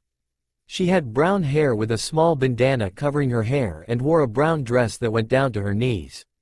She turned and looked at him with a pair of warm chocolate-colored eyes before she gave him a warm smile. When she looked at him, he saw her mouth a few words to him. It looked like she said, "I'll see you soon," before she got up and stood in the fire before she disappeared, leaving a slightly shocked Naruto staring at where she once sat. He was taken out of it when he heard Grover's voice. "These are the cabins where you will stay. Each cabin represents one of the 12 Olympians, and when you get claimed by your parent you will stay in their cabin. But for now you will stay in cabin 11, the Hermes cabin, since you have not been claimed yet. That's where everyone has not been claimed go," he said, pointing over towards a cabin that looked the most like an actual cabin. Naruto stared at all the cabins. There was one that had tomato vines growing on the side of it with a grass-made roof. Another was bright pink with pink frilly curtains showing through the windows. Then there was one that looked like it was made of solid gold. It hurt just to look at it due to the sun bouncing of it. "Why are so many empty?" he asked, pointing towards a select few that looked great, but he could see they were bare and empty on the inside. "Oh well, Hera is the goddess of marriage, so she doesn't have affairs with mortals. Therefore she has no demigod children. It's just there as an honorary thing. The Zeus cabin won't have any due to the big three, Zeus, Poseidon and Hades, making a pact for no more demigod children due to some bad past events. The same with the Poseidon cabin," he said, pointing towards 3 cabins, 1, 2 and 3. Cabin 1 was a marble building looking like a mausoleum, with heavy columns. The doors were made of bronze and had symbols of lightning bolts on the side. Cabin 2 was similar to Cabin 1 but had peacock-like design on the walls and columns, while Cabin 3 was a low building that had walls made of some kind of gray-looking rock material and had seashells plastered all around it. On the front door there was a large symbol of a trident on it. "How come Hades or Hestia doesn't have a cabin?" he asked. "Well, Hades is not really welcome up on Olympus, so they didn't see a need for a cabin here. Hestia took an oath to remain a virgin like Artemis and Athena, plus she is one of the friendly gods. She doesn't see the need for a cabin since she has no children. Though I am surprised you asked that. Many forget about Lady Hestia, which is a shame. She truly is the most likable of the gods." Naruto nodded at Grover's words and looked at the assortment of cabins. However, despite how amazing they looked, it was the only other empty cabin that caught Naruto's eye and to him looked like the most beautiful of the 12 cabins. Naruto slowly walked towards the cabin recognized as Cabin 8. The cabin was silver in color and had silver curtains showing through the windows. On the outside there was intricate vine-like design as well as animals like stags and wolves decorated on them. On the front door there was a symbol of a bow and a crescent moon. Naruto got closer to the cabin. He reached his hand out and was about to touch the cabin before Grover's hand shot onto his wrist. "I seriously would not do that if I were you. That's Lady Artemis's cabin. She hates all men and is one of the 3 virgin goddesses, so I would not touch or go near this cabin unless you have death wish. Lady Artemis has a habit of turning males into Jack Lopez. That sucks. So the cabin just sits here like the other empty cabins?" Naruto asked, feeling a little disappointed that such a beautiful cabin would get no one to live in it. Actually, when the hunters, Lady Artemis's group of all-female warriors, visits the camp, they stay in her cabin. Since she has no kids, it would only make sense that they stay in here. Though they're not overly friendly with the campers here and they prefer to stay within their group. They rarely come here though. But when they do, there usually ends up being some sort of fight or disagreement between them and the campers. "Remind me not to get on their bad side," Naruto said, with Grover give a chuckle. "Well, that's about it, man. That's the gist of the camp. I should get back to Chiron and then check in on Percy." Naruto nodded. "Sure, I think I might keep looking around if that's okay. Get a lay of the land." "Sure, that's no problem. I'll see you later. Find me if you have any questions or anything," Grover said before he sprinted away back through the strawberry fields. As Grover ran up, Naruto looked around the area, wrapping his head around everything he had heard today. Cross dimensions, gods, monsters. He may have come from a world full of shinobi that could wield the elements, but even this was a little shocking to Naruto. It was definitely going to take the blonde a bit of time to adjust. But he adjusted well coming to this world, so he knew he would be fine. He turned his head and once again he found himself staring at Cabin 8. There was something about that cabin that made him feel drawn to it. It was just like what he felt back in the museum with the statue to Artemis. It was a little mind-boggling for Naruto. Hey, let go. Naruto was brought out for thinking when he heard shouting that he thought came from a girl and it sounded close by. He looked around before he saw just at the edge of the strawberry field two boys wearing blood-red shirts with camo jackets had boxed in a younger girl who looked around 11. All that Naruto could make out from her was that she had brown hair. When he saw them snatch the basket the girl was carrying and put it high in the air out of her reach, Naruto started to walk over with the intention of teaching both boys a lesson. Give it back. Those strawberries are supposed to be sent off in a couple of days, the girl said, but the two boys who towered above her just snickered and were using their sizes to intimidate her. Both boys looks around 13 to 14 but were a very chunky looking. Naruto couldn't tell whether it was from too much muscle or too much fat. But both had baby-like faces. You think we care, weakling? Why don't you try and fight us? Maybe we will give you them back then, Ugly number 1 said, causing them both to laugh and the girl's eyes began to water. Hey Ugly, Naruto called, causing the three to turn and look at him. Who the hell are you, blondie?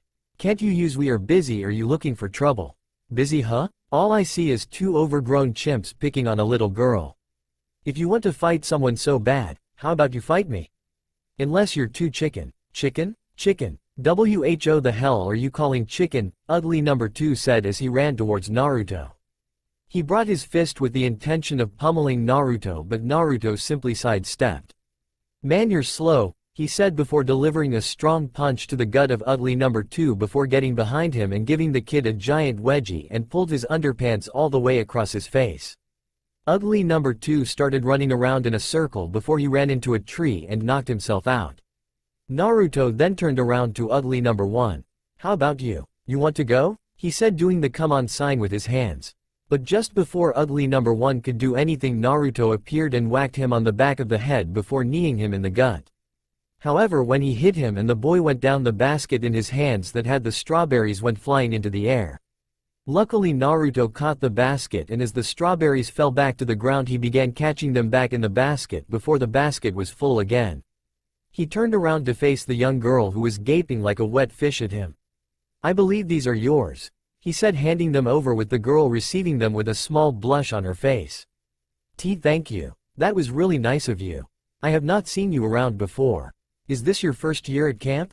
Yes it is. I just got here last night. I just finished the tour of the place when I saw you were in a bit of trouble. I hate bullies, especially when big idiots like them pick on girls. Just makes my blood boil. Yes, those Aries kids are just a bunch of bullies and I doubt they will try and mess with you after what you did to them. I'm Katie Gardner, daughter of Demeter. It's my first year too. It's nice to meet you. I'm Naruto Uzumaki, son of Unknown, he said, making her giggle a little. He got a better look at her.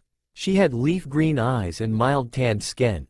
She wore the usual orange shirt but had a dark green skirt that went just above her knees and wore green Converses. How long have you been claimed if this is your first year? Naruto asked, wondering how long it usually took since he would now be eating for when his mother would claim him. I was only claimed a few days ago. Apparently it varies from different gods, but I was claimed pretty quickly. That's pretty often from what my siblings tell me, since Demeter claims her kids pretty quickly. I'm sure you will be claimed soon. Katie, a voice called, and both turned to see a boy halfway down in the strawberry field shout to her. He was telling her they had to take the strawberries they picked to the big house to get ready for shipping. I have to go. Thank you for helping me again. I would really like to be your friend since you helped me. I'll see you soon, Naruto, she said, giving him a quick hug before running off, swaying her basket full of strawberries. No problem, he said, smiling. He felt like he just made a new friend in camp, which made him feel pretty good inside since currently his only friend were really Percy and Grover. So he spent the next couple of hours looking around the camp, making sure he knew where everything was. He went down to the beach only for a group of women with elfish feature to flirt with him.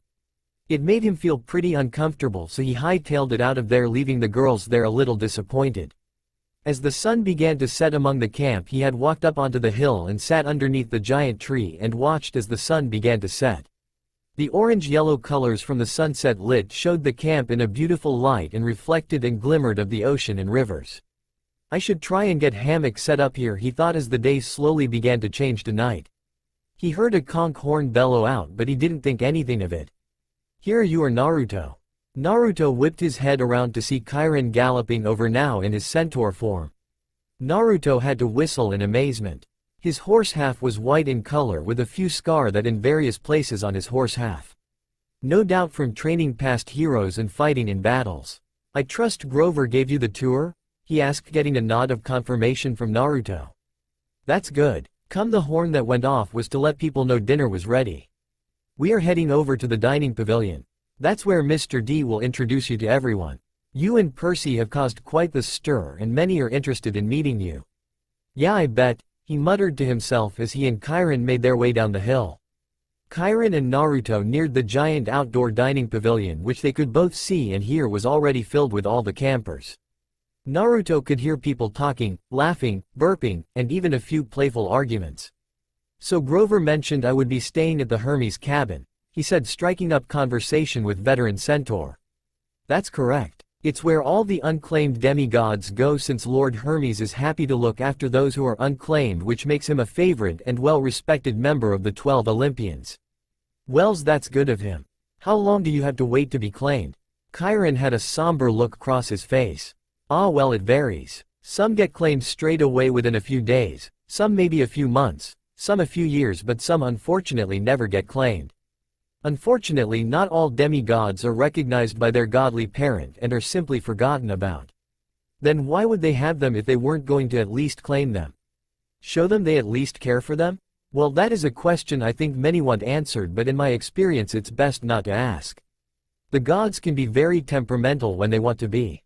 "Fair enough," Naruto said. The two lapsed into a quick silence before Naruto asked another question.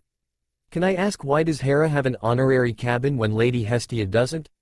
From what I have heard about Hestia, it's that she is a favorite and likable goddess. Shouldn't she have a cabin in her honor as well?" Naruto asked. Chiron sighed. "Well, it is quite unfortunate, really. Lady Hestia was once one of the 12 Olympians, but when Dionysus came along it's caused a bit of an uproar. She willingly gave up her seat to him when she saw how far things were beginning to escalate and to avoid a war happening. But slowly over time people just began to forget about her. Even some of her family rarely notice her these days. That's really sad," Naruto thought. He felt some kind of connection with Hestia in some sort of weird way. He guessed it was perhaps because they were both rarely looked upon by others and were not really cared much for. He hated that when he was growing up, so he could only imagine how Hestia had it living for over 3,000 years. They arrived at the dining pavilion, but just as Naruto was about to head over, Chiron put a hand on his shoulder and looked down at him. "Naruto, Mr. D told me about the hardship that a Jinchuriki has had to face, and I just want you to know that you won't have to face those kinds of hardships here, and the camp welcomes you with open arms. Do not feel like you need to hide yourself from people here. If or when you decide to tell people about the fox, know that although they may be a little weary of you, they will accept you. They all know what it's like to be looked down on, and we all consider each other friends and family here. So know that when you want to tell everyone, we will accept you for who you are." Hearing Chiron telling him that he would be accepted here made Naruto slightly near up before he quickly wiped a straw tear away. "Thank you, Chiron. You don't know how much I appreciate hearing that." Chiron gave him a kind smile before the two continued walking in. "When Mr. D introduces you to everyone, he will let them know that you come from the elemental nations, but will keep the fox secret until you want to tell them." Naruto nodded and the two headed towards it. The first thing Naruto noticed when he walked in was how many campers there were. There must have been around 200, all varying from different ages. They all sat at specific stone picnic tables. One was massed with a huge number of people that was beginning to overflow with people on it. Another made Naruto blush when he saw that all the people sitting at the table were incredibly pretty. They all had perfect skins and all wore makeup, some more than others. The girls were the definition of girly girls, even the boys. At another table he saw Annabeth sitting with a group that all had similar features to her. The blonde hair and the tanned skin with gray eyes. She spotted him looking over and gave him a small wave, which he returned. But then he noticed there was about 4 tables that were completely unoccupied, which to Naruto looked like a complete waste. He had a feeling this was like the cabins. Every child of a certain god or goddess goes to a specific table. The overcrowded one had to be the Hermes table, and guessed many of them there were kids who had not been claimed yet. He then looked around to see if he could find the raven-haired girl, but with all the people in the room and not exactly recognizing the face properly since his vision was a little blurry, he struggled to find her. When they walked in, the commotion all seemed to stop and they all looked over towards him and began to whisper. "Hey, that's him. One of the two that be the I wonder if he is a good fighter. He must be if what we heard was right? Look those whiskers on his face. He looks so cute. Hot damn." Naruto blushed at the last two comments since he was not exactly used to those kind of comments being made to him. "Luke, could you come over here for a second?" Chiron called out, which made one of the boys from the cramped table walk over. The boy was a lot older than everyone else he had seen so far, around 19 at most. He had sandy blonde hair with light blue eyes with very elfish-like features and a pointy face. But the most notable feature was a long white scar that went down his right cheek. "Luke, this is Naruto Uzumaki, one of the new campers who arrived last night. I'll leave him with you," Chiron said before he trotted over to where Mr. D was sitting. "Well, it's nice to meet you, Naruto. Odd name if you don't mind me saying. It sounds kind of Japanese for an American. I'm Luke, son of Hermes and the head of the Hermes cabin." "It's nice to meet you," he said, shaking Luke's hand. "Yeah, I get that a lot. My name means maelstrom, and if you ever look it up, don't believe what anyone tells you. It does not mean fish cake," he said, getting a chuckle from Luke. "I'll try to remember that," he said before he led Naruto over to the Hermes table. "Make room, guys," he said, causing the table to shift a little as Naruto took a seat next to Luke. "Well, welcome to Camp Half-Blood. We have to admit we are all quite impressed by your action with the other boy last night. Defeating the Bullman is quite the achievement, especially from those who have not had any training." "Well, I wouldn't say I didn't have any training exactly, but I have found a bit of teamwork can go far." "True, I guess," Luke said, not looking too convinced, but Naruto shrugged it off. It looks like Mr. D is about to speak. Mr. D got up from his seat rather reluctantly if the face he was giving was any indication. He cracked his knuckle before he stood in front of everyone as the whole pavilion went quiet to hear what he was about to say. "Alright brats, listen up because I will only say this once," he said in a bored tone. "As you all know, we had two new arrivals last night. One is with us tonight while the other is still Unkunasu and is healing. I'm sure you have all been wondering whether the rumor about them defeating the Minotaur was true. Well, I'm here to clarify that it is indeed true." That caused many to begin whispering before Mr. gave them a look that quickly shut them all up. He clicked his finger and the shoebox containing Naruto's Minotaur horn appeared in front of him. Naruto opened it up and many gasped a little when they saw the horn, knowing now full well that it was true. Many on the Hermes table marveled at it, while Naruto could see that over at one of the other tables that was filled with big and burly kids, they were looking at him with a bit of jealousy in their eyes. "Don't worry," Luke said, whispering to him. "That's just the Ares table. They are probably just mad that they didn't get a chance to fight it," he said, getting a nod from Naruto before Mr. D began speaking again. "The one who joined us tonight is Naruto Uzumaki," he said, which caused many to whisper. The whispers were a little odd since they were saying whether it was his real name or if Mr. D was just messing with names again like he always was. It was quickly cleared up when Luke stood up and told them it was his actual name. Naruto asked what that was about, but Luke just waved it off. "Anyway, Mr. Uzumaki is not like normal demigods and is quite a bit different from all of you," he said, causing them all to glance at him with curiosity. "By different I mean he is from a different world."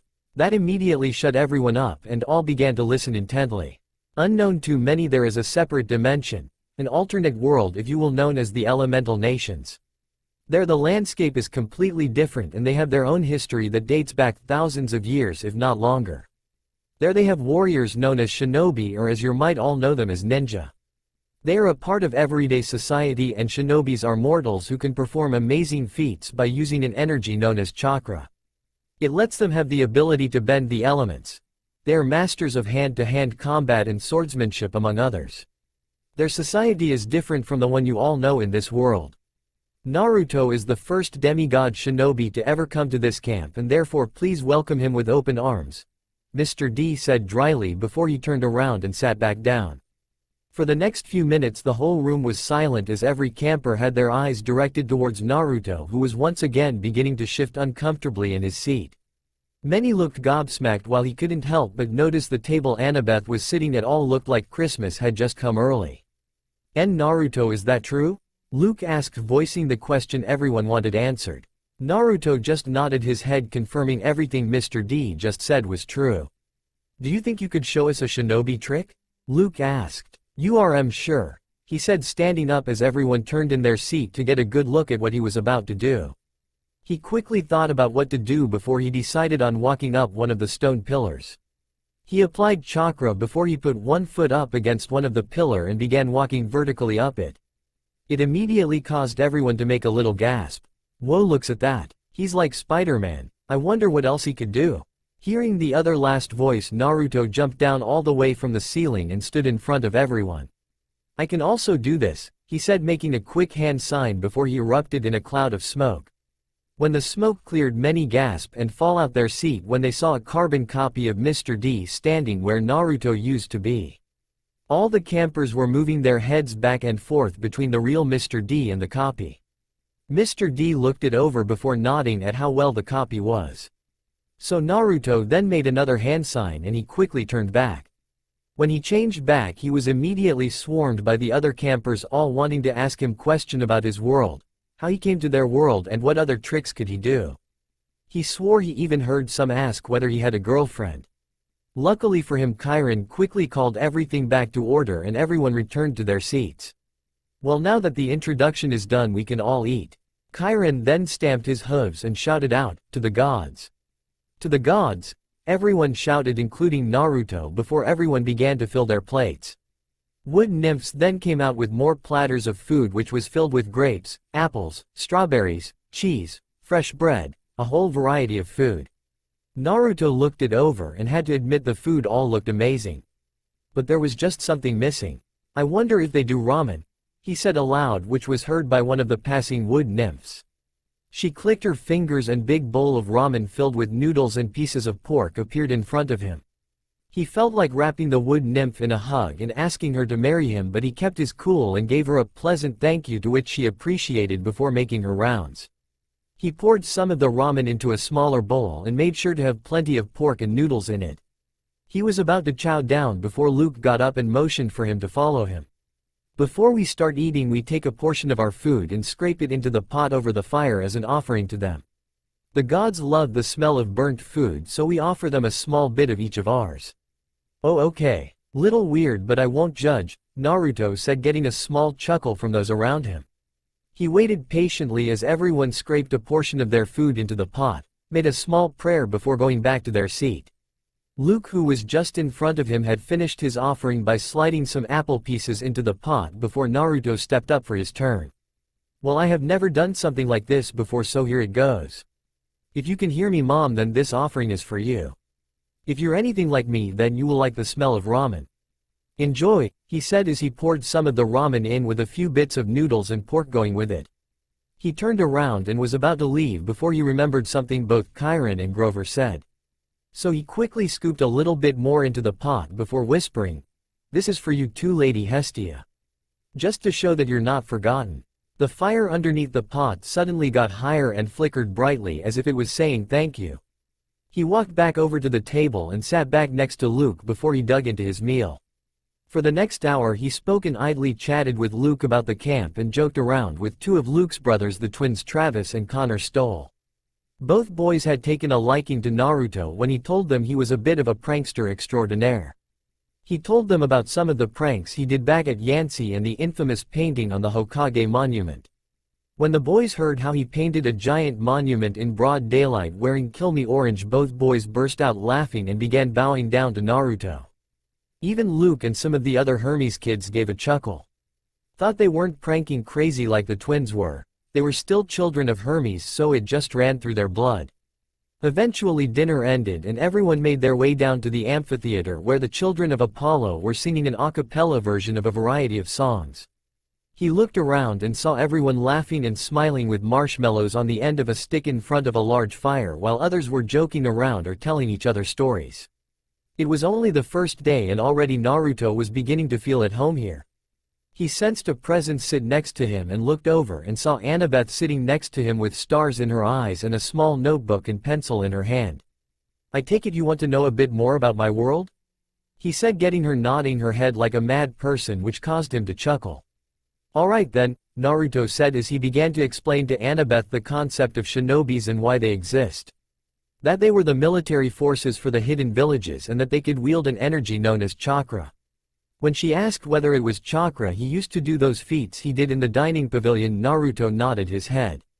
He then went on to describe the 5 major nations, which caused Annabeth to start writing and jotting things down like crazy. That each one was different in landscape, like the land of wind was one giant desert while the land of fire was a giant forest. When he said that, some of the wood nymphs and satyrs overheard him and looked over in wonder before they zoned off into a dreamlike state. In each village we have a leader, which is known as a kage. In the village I'm from, the village hidden in the leaves Konoha, we have the Hokage. The current Hokage is the 5th Hokage Tsunade Senju. She is also a member of the Sannin. The leader of your village is a woman, she said, a little surprised since most high-class leaders were normally men, but to hear of a woman who was the leader and was recognized as the strongest in the village slightly surprised her. It got a nod of confirmation from Naruto. What's a Sannin? She then asked, not recognizing the word. Ah well, the Sannin are titles given to a group of shinobi from the Leaf Village. The group was a team that was trained by the 3rd Hokage Hiruzen Sarutobi, and they played a pivotal role in the Second Shinobi War. In the Second War they fought and managed to survive against a man known as Hanzo the Salamander. He was recognized at the time as the strongest shinobi in the world. At seeing how strong they were he let them live for giving him a good fight before giving them the title of Sannin. The 3 Sannin are Tsunade Senju, Jiraiya the Toad Sage and Orochimaru. He said as he said the last name with venom in his voice, which Annabeth caught on too but let it drop. This is incredible, Annabeth muttered as she was scribbling away on her notepad. A whole other world, a completely different civilization. It's amazing, there's so much to learn. I take it you like to learn, Naruto said, which got Annabeth rapidly nodding her head. I love it. As a child of Athena I'm pretty much expected to love to learn. Reading especially. Athena? As in the goddess of wisdom and battle, he said, getting a nod from Annabeth. That's awesome. Thanks. You never know, she could be your Olympian parents too since you're unclaimed. Well, if I am then I guess that would kinda make me your brother, he said, causing Annabeth to smile brightly. Before the two could continue their conversation, Chiron's voice sounded out through the amphitheater telling everyone it was time to head back to their cabins. As everyone got up, Naruto was about to join before a thought quickly appeared in his head. He tapped Annabeth's shoulder, getting her attention. Annabeth, you were the one who found Grover, Percy and I with Chiron last night, right? He asked, getting a nod from the girl. Could you tell me who the other girl was? Oh sure, the other girl was Selena Beauregard. She's a daughter of Aphrodite and the one that helped you back to camp while I helped your friend Percy. Ah, she is just over there, she said, pointing over towards a group of girls that were just leaving the amphitheater. They were all stunning beautiful, but Annabeth pointed to the one in the middle of the group. Naruto breathing hitched slightly when he saw her. She was by far the most stunning of the group and must have been only a year younger than him since she looked about the same age. Her raven black hair blended in with the night sky perfectly while her dazzling blue eyes seemed to sparkle in the night. Her skin was slightly tanned but a little lighter than Annabeth's tanned skin. All in all, Naruto couldn't take his eyes away from her. Said girl then looked over and spotted him looking in her direction, which caused a hint of pink to appear on her face before she gave a small wave to him. Naruto waved back, which caused the girls all around Selena to notice and begin to giggle at the little action before the group all left the amphitheater. Come on Naruto, he heard as 2 pairs of arms appeared on his shoulder, which belonged to Connor and Travis. Let's head back. We don't want to be out here when those harpies are around, they said as they began leading him out with the others from the Hermes cabin. He waved goodbye to Annabeth before he set off. It only took a few minutes before he found himself standing outside the Hermes cabin. It's not much but it's home, the twins said together before they led Naruto inside. When he walked in, the first thing he noticed was how cramped it was. All the beds and bunk beds had been taken and there were sleeping bags littered all around the room. Here you go, Naruto Luke said, appearing in front of him, handing over a sleeping bag and some toiletries. Pound, take this spot, no one's using it yet so you're welcome to it, he said, pointing over to a spot next to the bunk beds that Connor and Travis slept on. Just as Naruto was about to head over, Luke tapped his shoulder. Don't forget these. Since you're part of this camp now, you're pretty much required to have these, he said as he handed over a bright orange shirt with the words Camp Half-Blood written in black along with a bare leather necklace. We all have the necklace, he said, showing his that had 5 multicolored beads on it. Each bead represents one summer that we have been at camp. The little marker picture on the bead shows what all the head counselors have agreed was the biggest event of that summer. Naruto nodded in understanding and looked at Luke's necklace. So since you have 5 beads on yours, I guess you have been here for 5 summers, right? He said, getting a nod from Luke. That's right. Though a few stay here all year around due to their scent being strong enough that attracts monster, or they simply don't have anywhere to go. Annabeth and I are year-rounders, so we have stayed here all round for the past 5 years. I guess you and Annabeth know each other pretty well then, he mentioned, getting a nod from Luke. Yeah, we arrived here together. Guess she is kind of like a little sister to me in a way, and we have been through a lot. Especially with Talia, he said, whispering out the last part. Talia, Naruto said to himself. He remembered that name from the bus ride from Yancy Academy. He and Percy had heard Grover mention that name before. Who is this Talia, if you don't mind me asking? I heard Grover mention that name before.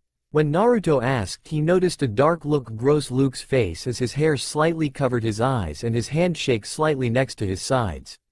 It's nothing. It's not a story many like to talk about, especially myself, Grover and Annabeth. Let's just say there should have been another that arrived with me and Annabeth, but that didn't happen, he said as Naruto caught him looking out the window and out at the big tree on top of the hill. When Naruto turned around, Luke was across the room. Since both Grover and Luke knew that name and Grover got sad over it while Luke was angry, he guessed this Talia person must have been a friend of theirs. Since they were talking in past tense, he guessed something bad must have happened to her. Naruto shook his head of the negative thoughts and went to wash. After he brushed his teeth and washed his face, he changed into a pair of shorts and t-shirt and got in his sleeping bag. He made sure Connor or Travis hadn't done anything to his sleeping bag before he lay down and just looked up at the ceiling. Light out, everyone, Luke's voice said, ringing out before the light went off. There were a lot of good nights while others grumbled before Naruto shut his eyes. It defiantly was the greatest place to sleep, but he made do before he quickly succumbed to sleep. Next day, Naruto had woken up fairly early since everyone else in the cabin was still sleeping, so he went to bathroom, washed up, got changed with his new half-blood t-shirt on before he exited the cabin.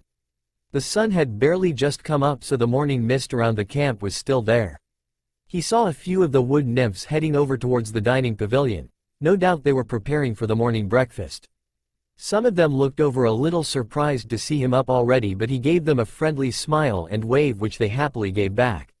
He cracked his neck and did a few warm-up stretches before he went for a morning run around the camp and put his iPod in his ears. As he ran around the camp, he looked at his surroundings and marveled at how beautiful it looked under the first rays of the sun. Everything seemed to glimmer and shine, especially the big golden cabin. He quickly looked it away when he feared he would go blind from looking at it for too long. The run around camp didn't take long for him to finish before he wound up in front of the big house. He doubted anyone else was up, but was surprised when he saw Chiron trotting up toward the big house with a surprised look on his face. It is a bit early for you to be up, Naruto. Couldn't sleep well? He asked, but Naruto shook his head. No, believe it or not, this is a usual time for me to wake up. Thought I would get some early morning training done before breakfast. Chiron nodded, pleased to see how quickly Naruto had adapted to camp. Well then, I will leave you to it. Remember, when the conch horn calls out, breakfast will be ready, he said before he disappeared inside. Naruto watched the centaur go before he made his way around camp and entered the big arena that he was told most went to so they could train.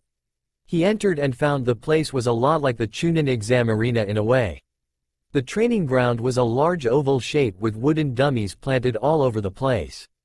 There were wooden stands wrapped around it where people could most likely watch. He guessed it was used for other events due to how many could be seated in the stands. Well, let's get started, he said before he called out his patented shadow clone jutsu, and 40 clones appeared in front of him before he got into a fighting stance. Alright guys, come at me with everything you got, he said, making the come on motion with his hands. Yes boss, they all saluted before they all charged at him. 2 hours later, Luke made his way to the arena where Chiron had sent him to retrieve Naruto since the conch horn was about to blow any minute. The taller blonde was surprised to see Naruto had already woken up and gone out for a bit of morning training, which left him a little impressed at the dedication. However, when he walked into the arena and saw Naruto fighting over a dozen copies of himself, his jaw was left slightly open. He was amazed at the feats these shinobi could do, and watching Naruto fighting hand to hand with them all and winning was amazing. Luke realized then that Naruto may have just become a strong contender for the camp's strongest demigod. When Naruto beat the last clone of the third wave, he spotted Luke watching him and figured it was time to end the morning training, so he wiped the sweat of his brow before he walked over. "Morning," he said as he chuckled at Luke's gobsmacked look. "How?" Naruto tapped his nose. "Shinobi trick," he said before the two walked off. The morning from then on went pretty smoothly. When he got back to the Hermes cabin, he took a quick shower, getting rid of the sweat and smell he attained from training. He also rinsed his orange shirt before drying it with a quick wind jutsu, which made the shirt as good as new. Breakfast went smoothly except for the part where everyone heard Luke ask him about the copies he made. This got another information gathering session from Annabeth, who had a brand new notepad in her hands. He told her about the technique before telling her would tell her more later, to which agreed too. After breakfast, where Naruto ate enough for 4 people, he went with the Hermes cabin for a Greek lesson. He was surprised when he found Annabeth was the teacher, but Connor and Travis told him she was the best at speaking and talking Greek since she was a daughter of Athena. When the lesson got underway, Naruto was amazed that he could understand everything in the Greek textbook and marveled at finally being able to read properly, which caused many in the room to chuckle.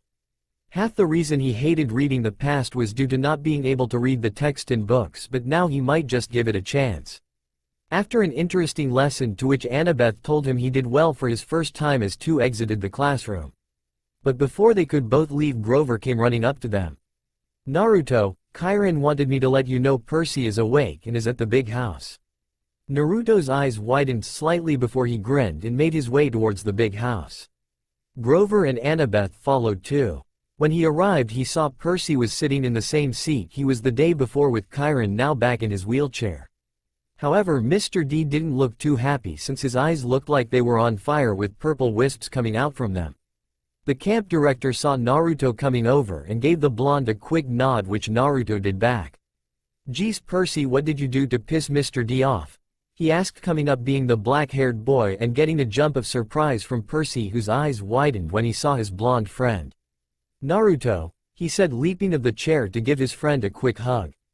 "Thank God you're okay. What is going on? I'm so confused and—" "Calm down Percy," Naruto said, patting Percy on the shoulder. "I know it's a lot to take in, but everything that Chiron and Mr. D have said is the truth." "You mean the gods being real and my mom being—" "Yeah, it's all real. I'm sorry about your mom Percy," he said. Percy looked down, obviously trying to keep his tears at bay. The others had a look of sympathy, especially Grover, since he felt like it was his fault and that he should have protected them better, while Mr. looked like he didn't really care. Naruto saw Annabeth and decided to quickly change the topic.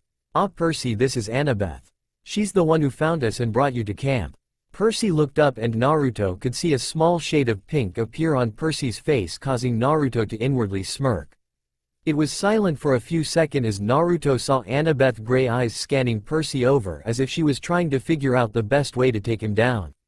"You drool when you sleep," she said, ending the silence, causing Percy to face fault and Naruto to burst out laughing at how blunt she was. Grover and Chiron also chuckled, while Percy looked like his pride had just taken a bit of a hit. "I'm sorry," was all he managed to say before he decided to just stay quiet as Chiron, who now leapt out of the wheelchair, causing Percy's eyes to go all bug-eyed. "Come Percy, I'll take you on a tour of the camp," he said as Annabeth then sprinted off along with Grover. However, Naruto decided he would go with Percy just to make the boy feel better, and so he had another familiar face with him. Chiron took them on the same route Grover had taken them the day before. Naruto had already seen it all and was either daydreaming away or watching the other campers go about their day. He listened in when Percy claimed to have seen something move the curtain from the attic window, but Chiron quickly shot it down to it being nothing, which Naruto found a little suspicious but let it go for now. After about half an hour of Percy asking question after question, they eventually got to the cabins. When they got there, Naruto looked around and saw that a tall, well-built girl about his age was staring at Percy as if he was fresh meat. She wore a red bandana on her head and had straggly brown hair. Over her orange shirt she wore a camo flak jacket. The girl was lean but muscular. A lot more muscular than all the other girls he had seen around here. But Naruto had to admit she did look pretty. He thought she must have been one of the more rough and tumble kind of girls that isn't afraid to lay out a few punches and receive them back if the few old scars on her arms were any indication. She was standing outside the red cabin with barbed wire on the roof. If Naruto could remember what Grover told him the other day, that was the Ares cabin, therefore making that girl a daughter of Ares. "Ah, and this is where you will be staying until you are claimed," Chiron said as he led Percy towards the Hermes cabin.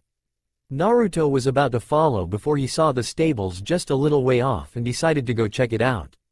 "I'm heading off, I'll see you later, Percy," he called, getting a timid nod from Percy. Percy knew he couldn't expect Naruto to stay with him all the time and was grateful for sticking with him this far.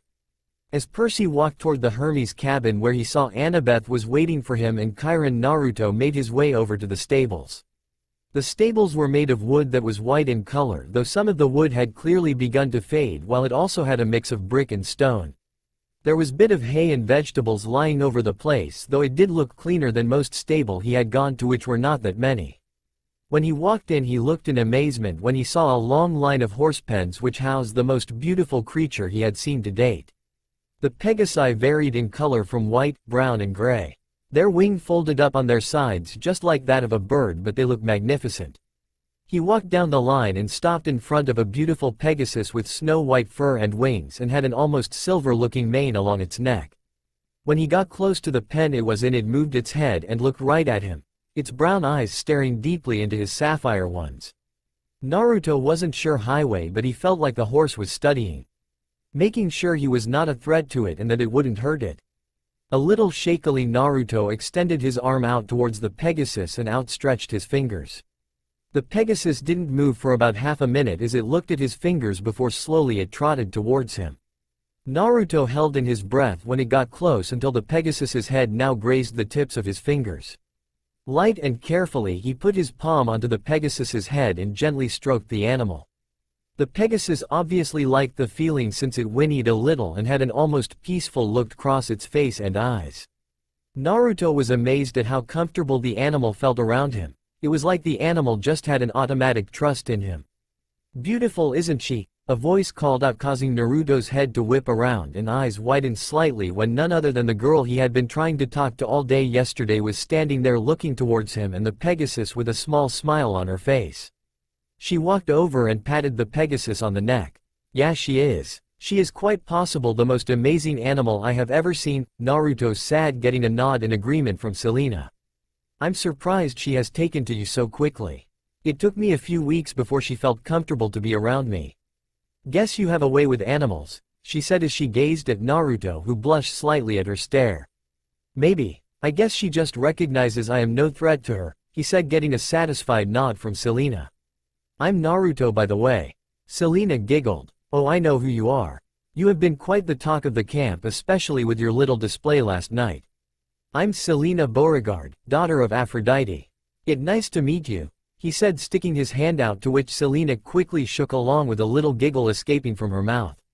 "You were the one who found me on the hill that night, weren't you?" he said, getting a confirming nod from Selena. "I just want to thank you for helping me. I was pretty out of it with Mr. Beefcake whacking me in the chest." "You're welcome," she said politely, getting a small hint of pink appear on her cheeks from the thanks. Naruto looked her over and saw she was wearing almost the same as the day before, except her skirt was now light blue and she had silver-colored sandals on her feet. Her nails and toenails were colored a light blue to match her skirt and her eyes. One thought was going through Naruto's head at this point in time. The girls in the Leaf Village have nothing on her. At the same time, Selena was looking him over from the corner of her eyes. She saw that the camp half-blood shirt fitted him perfectly and framed his lean but muscular frame perfectly, and was impressed with the black long shorts he was wearing and the black Converses. "I can see why so many of my sisters are falling for him already," she thought. "I do hope he isn't a son of Aphrodite. That would break a lot of hearts." Both then caught each other staring at one another before they quickly turned their heads, hiding the pink on their cheeks, before they both let out a little laugh. Naruto saw the necklace on around her neck and saw the one bead on it that was colored blue. You have been here 1 year I guess from the bead, he said motioning to her necklace. Yeah, I came here last summer when I was 12. I spent about a week in the Hermes cabin before my mom claimed me. When most people look at me they just see this pretty girl who is a daughter of Aphrodite and that all I do is look in the mirror and talk about clothes and love and stuff. So I tried to branch myself out from that. I took up Pegasus riding lesson which I found I excelled out. I'm pretty confident in saying I'm one of the best Pegasus riders in the camp. If you like I could teach you how to ride one, she said tucking a strand of hair behind her ear a little nervously. Sure I'd really like that, Naruto said back stuttering a little at first and causing a big smile to cross Selena's face. The Pegasus was looking between the two and if Naruto didn't know any better he could have sworn she was smirking. However before the two could talk anymore a blast that sounded like a small explosion sounded out through the air. Both Naruto and Selena looked at each other before they headed out of the stables to see what the commotion was.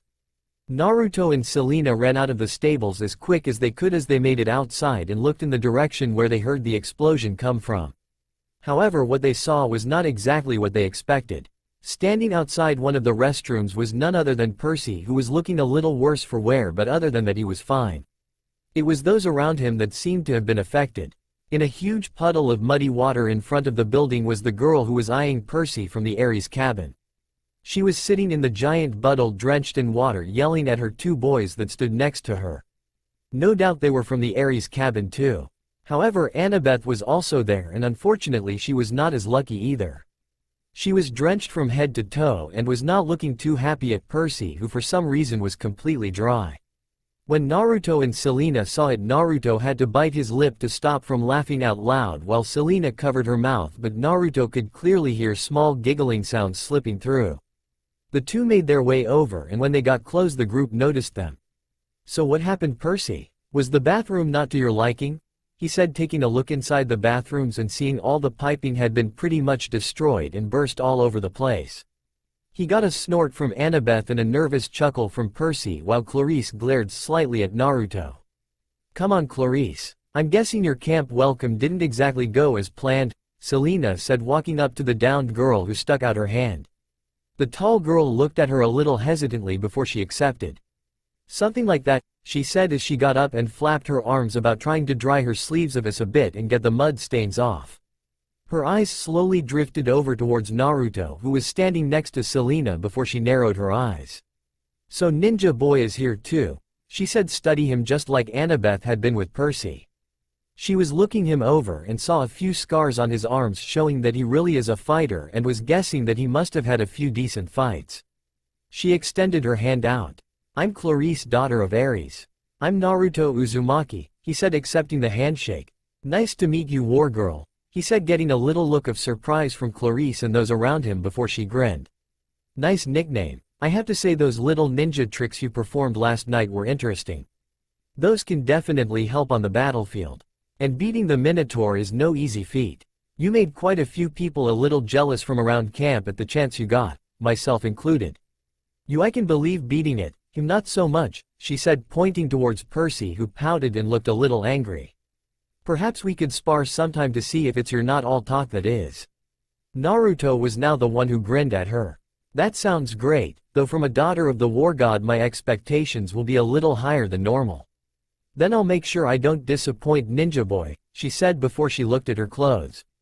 I don't suppose you have a little ninja trick that could make my clothes dry? She said in a jokey manner. Sure, he said shrugging which got a little look of disbelief from those around him. He made a few quick hand signs before he pushed a warm current of air over Clarice and her wet clothes. After about a minute of silence as everyone watched her clothes dry Naruto stopped the jutsu as Clarice and everyone else checked her clothes over which were now completely dry and like they weren't wet in the first place. Whoa! Was on the thought on everyone's mind while Naruto looked as if what he did was an everyday thing. Everyone looked at him in amazement while Annabeth had stars in her eyes again. Naruto knew she would have about 100 more questions already lined up for him so he figured he would explain. Where I'm from every ninja had a nature affinity meaning we can manipulate the element that we are most in tuned with. As you can see mine is wind. Since I have practiced my control over it I can use the wind to do little tasks like drying clothes. It's pretty handy with chores. Clarice whistled in amazement just like the others did and nodded her thanks to him before looked over and glared at Percy. "Don't think you will get off lightly, Prissy," she said with venom in her tone. "I won't forget this and I will make you pay. That is a promise," she said before she stomped off with the other two silent members of her group following behind her but gave a nod to Naruto and Selena before she walked past. "I better go too. I have some writing lesson in a few minutes," Selena said. "Remember Naruto, if you ever want to learn how to ride a Pegasus just ask and I will be happy to show you the ropes," she said before giving Percy and Annabeth a wave and a little wink towards Naruto which made him blush a little before heading back towards the stables. "Well, that was eventful. What did you do to piss Wargirl off?" he asked Percy and Annabeth, who then went on to explain. Percy told him she just came up to him and said he couldn't have been one of the two who beat the Minotaur and then went on to pick a fight with him. She was about to give him a swirly in the toilets when all of a sudden the pipes all burst and the water collided into Clarice and knocked her outside.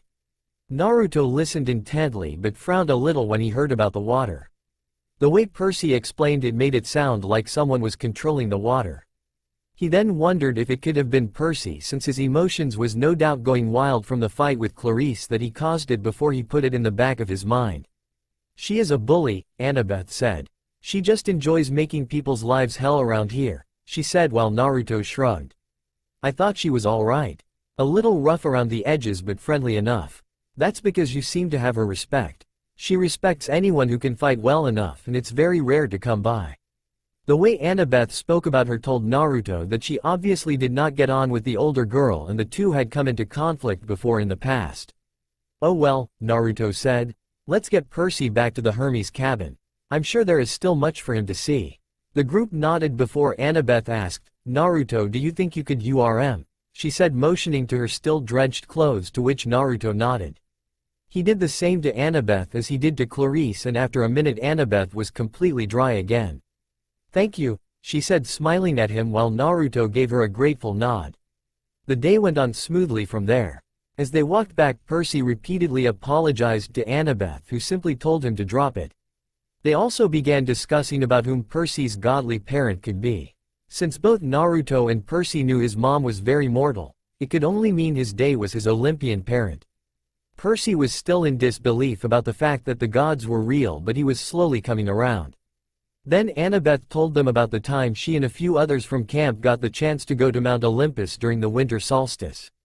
Both boys were amazed that she actually got to go there, which she then told them that Mount Olympus was accessible to get to by going to the Empire State Building.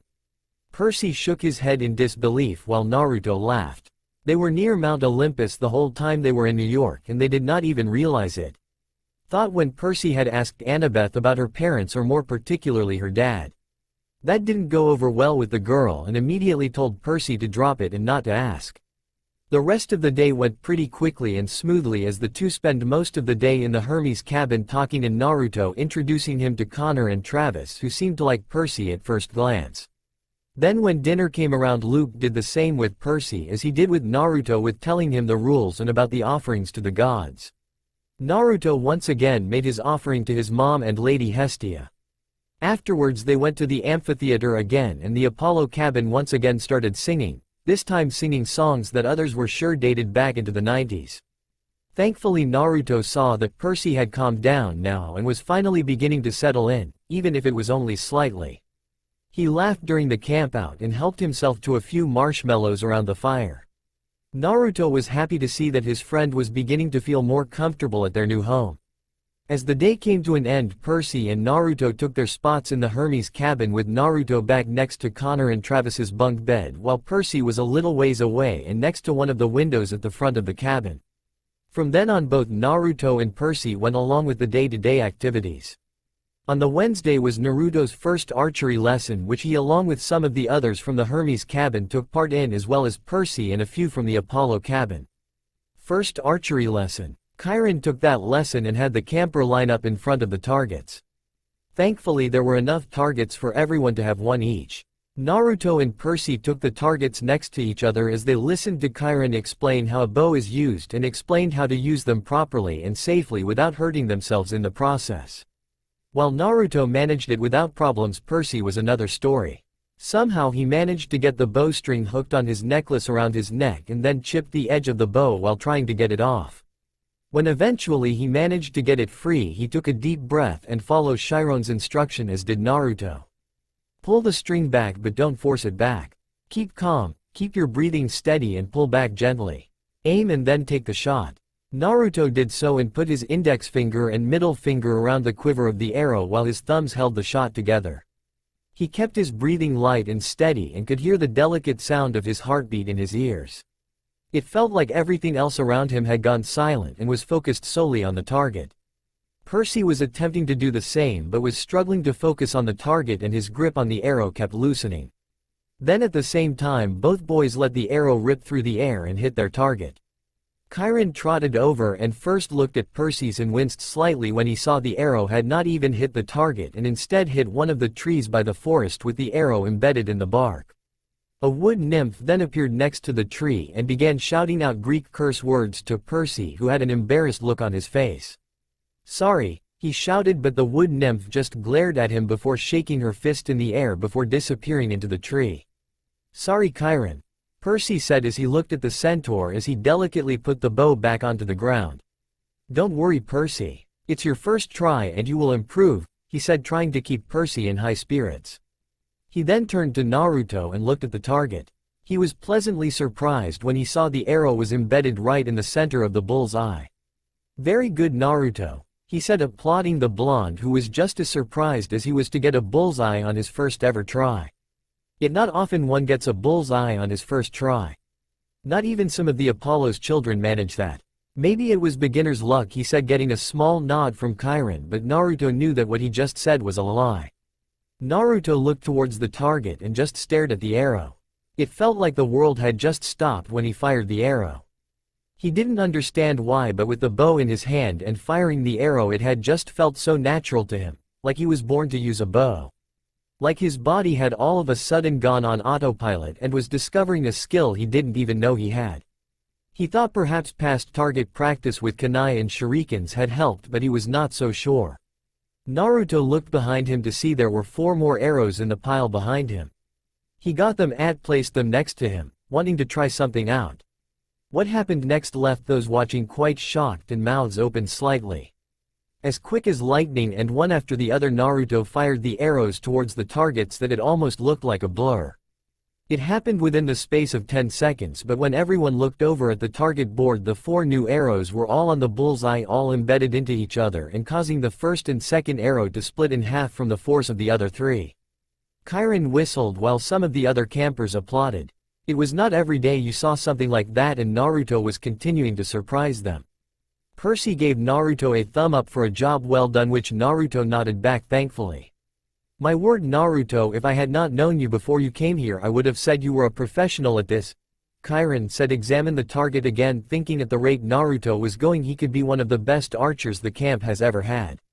"I can't really explain it," Naruto said, getting Chiron's attention. "When the bow was in my hand it just felt right. Like I knew exactly what to do and my body just went on autopilot." Chiron nodded. He had heard that before from some of the Apollo demigods, but they had never quite been able to perform something as incredible as Naruto on his first try. Currently Chiron, along with Grover and Mr. D, were the only ones aware that Naruto's godly parent was his mom. And out of all the goddesses, Chiron knew of only one who could do something like that with a bow. However, the thought was quickly erased from the centaur's thoughts, since the thought itself was completely ludicrous and the chance of her having a child was all but zero. "Well, nevertheless, you did amazing for your first time with a bow, Naruto," he said before he trotted off to help Percy, who had somehow got the bowstring stuck in his pants zipper. Naruto looked at the bow in his hands before shaking his head and went to get some more arrows. After that lesson, word quickly spread at how great Naruto turned out to be with a bow, which gave him a lot of attention from the Apollo cabin. A member from the Apollo cabin, Lee Fletcher, congratulated Naruto on his great 5-arrow bullseye and told him he was welcome to train with the Apollo cabin whenever he liked, since the camp doesn't get that many prodigies in archery other than those in the Apollo cabin.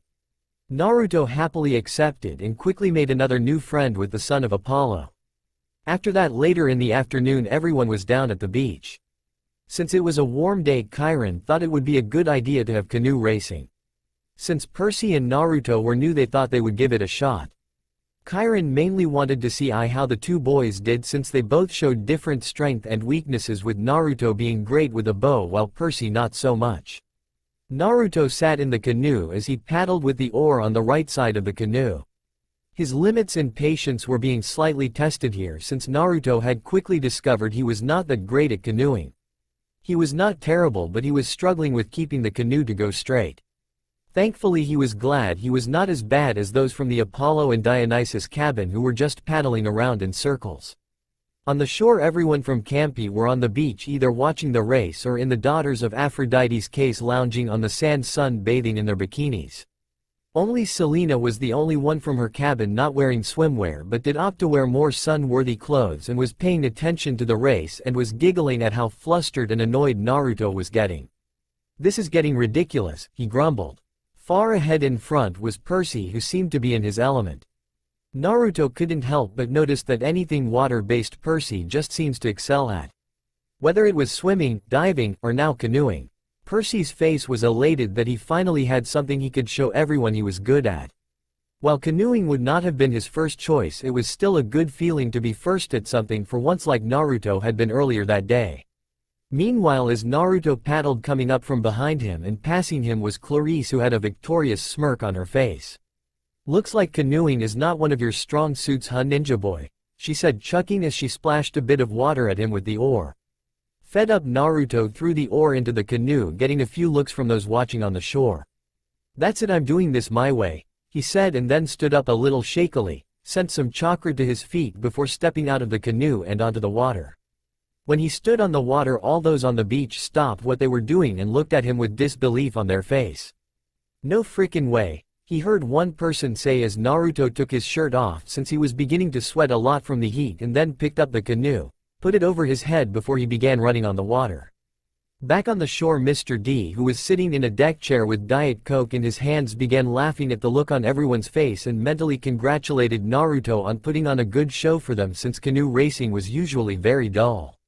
Percy, who had just crossed the finished line and was being congratulated by Chiron, saw Chiron's look of surprise and turned around and couldn't help but burst out laughing when he saw Naruto running on the water, coming in second and giving Clarice a sly grin, causing said girl to throw her oar in the ocean and throw a bit of a tantrum.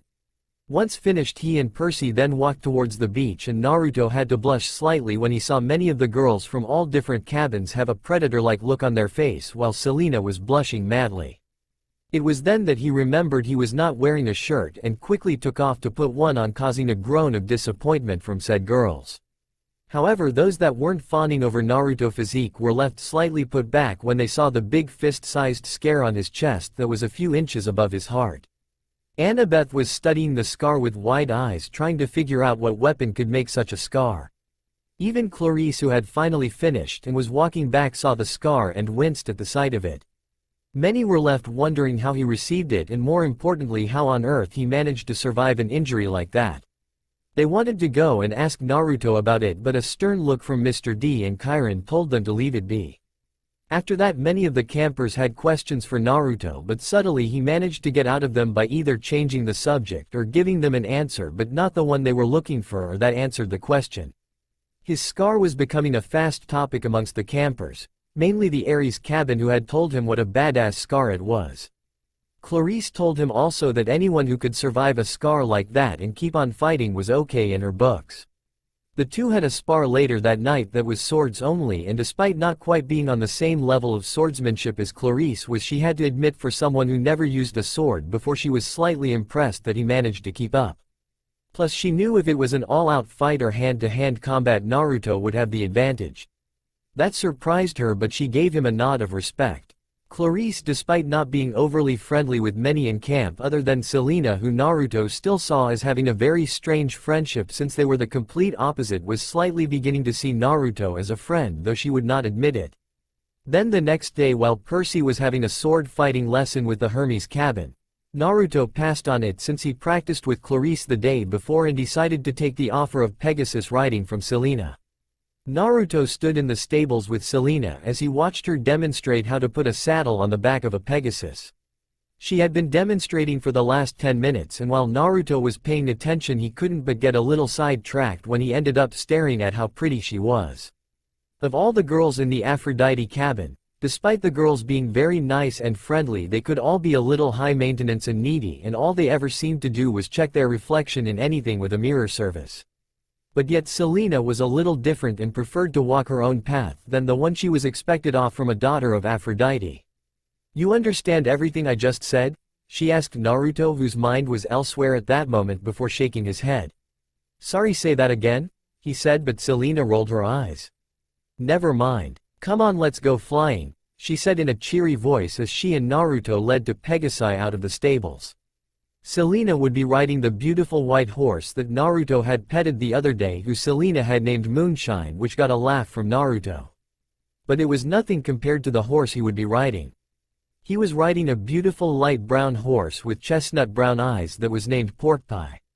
When they were out of the stables and were in a nice clear area, both slowly and carefully mounted their Pegasi.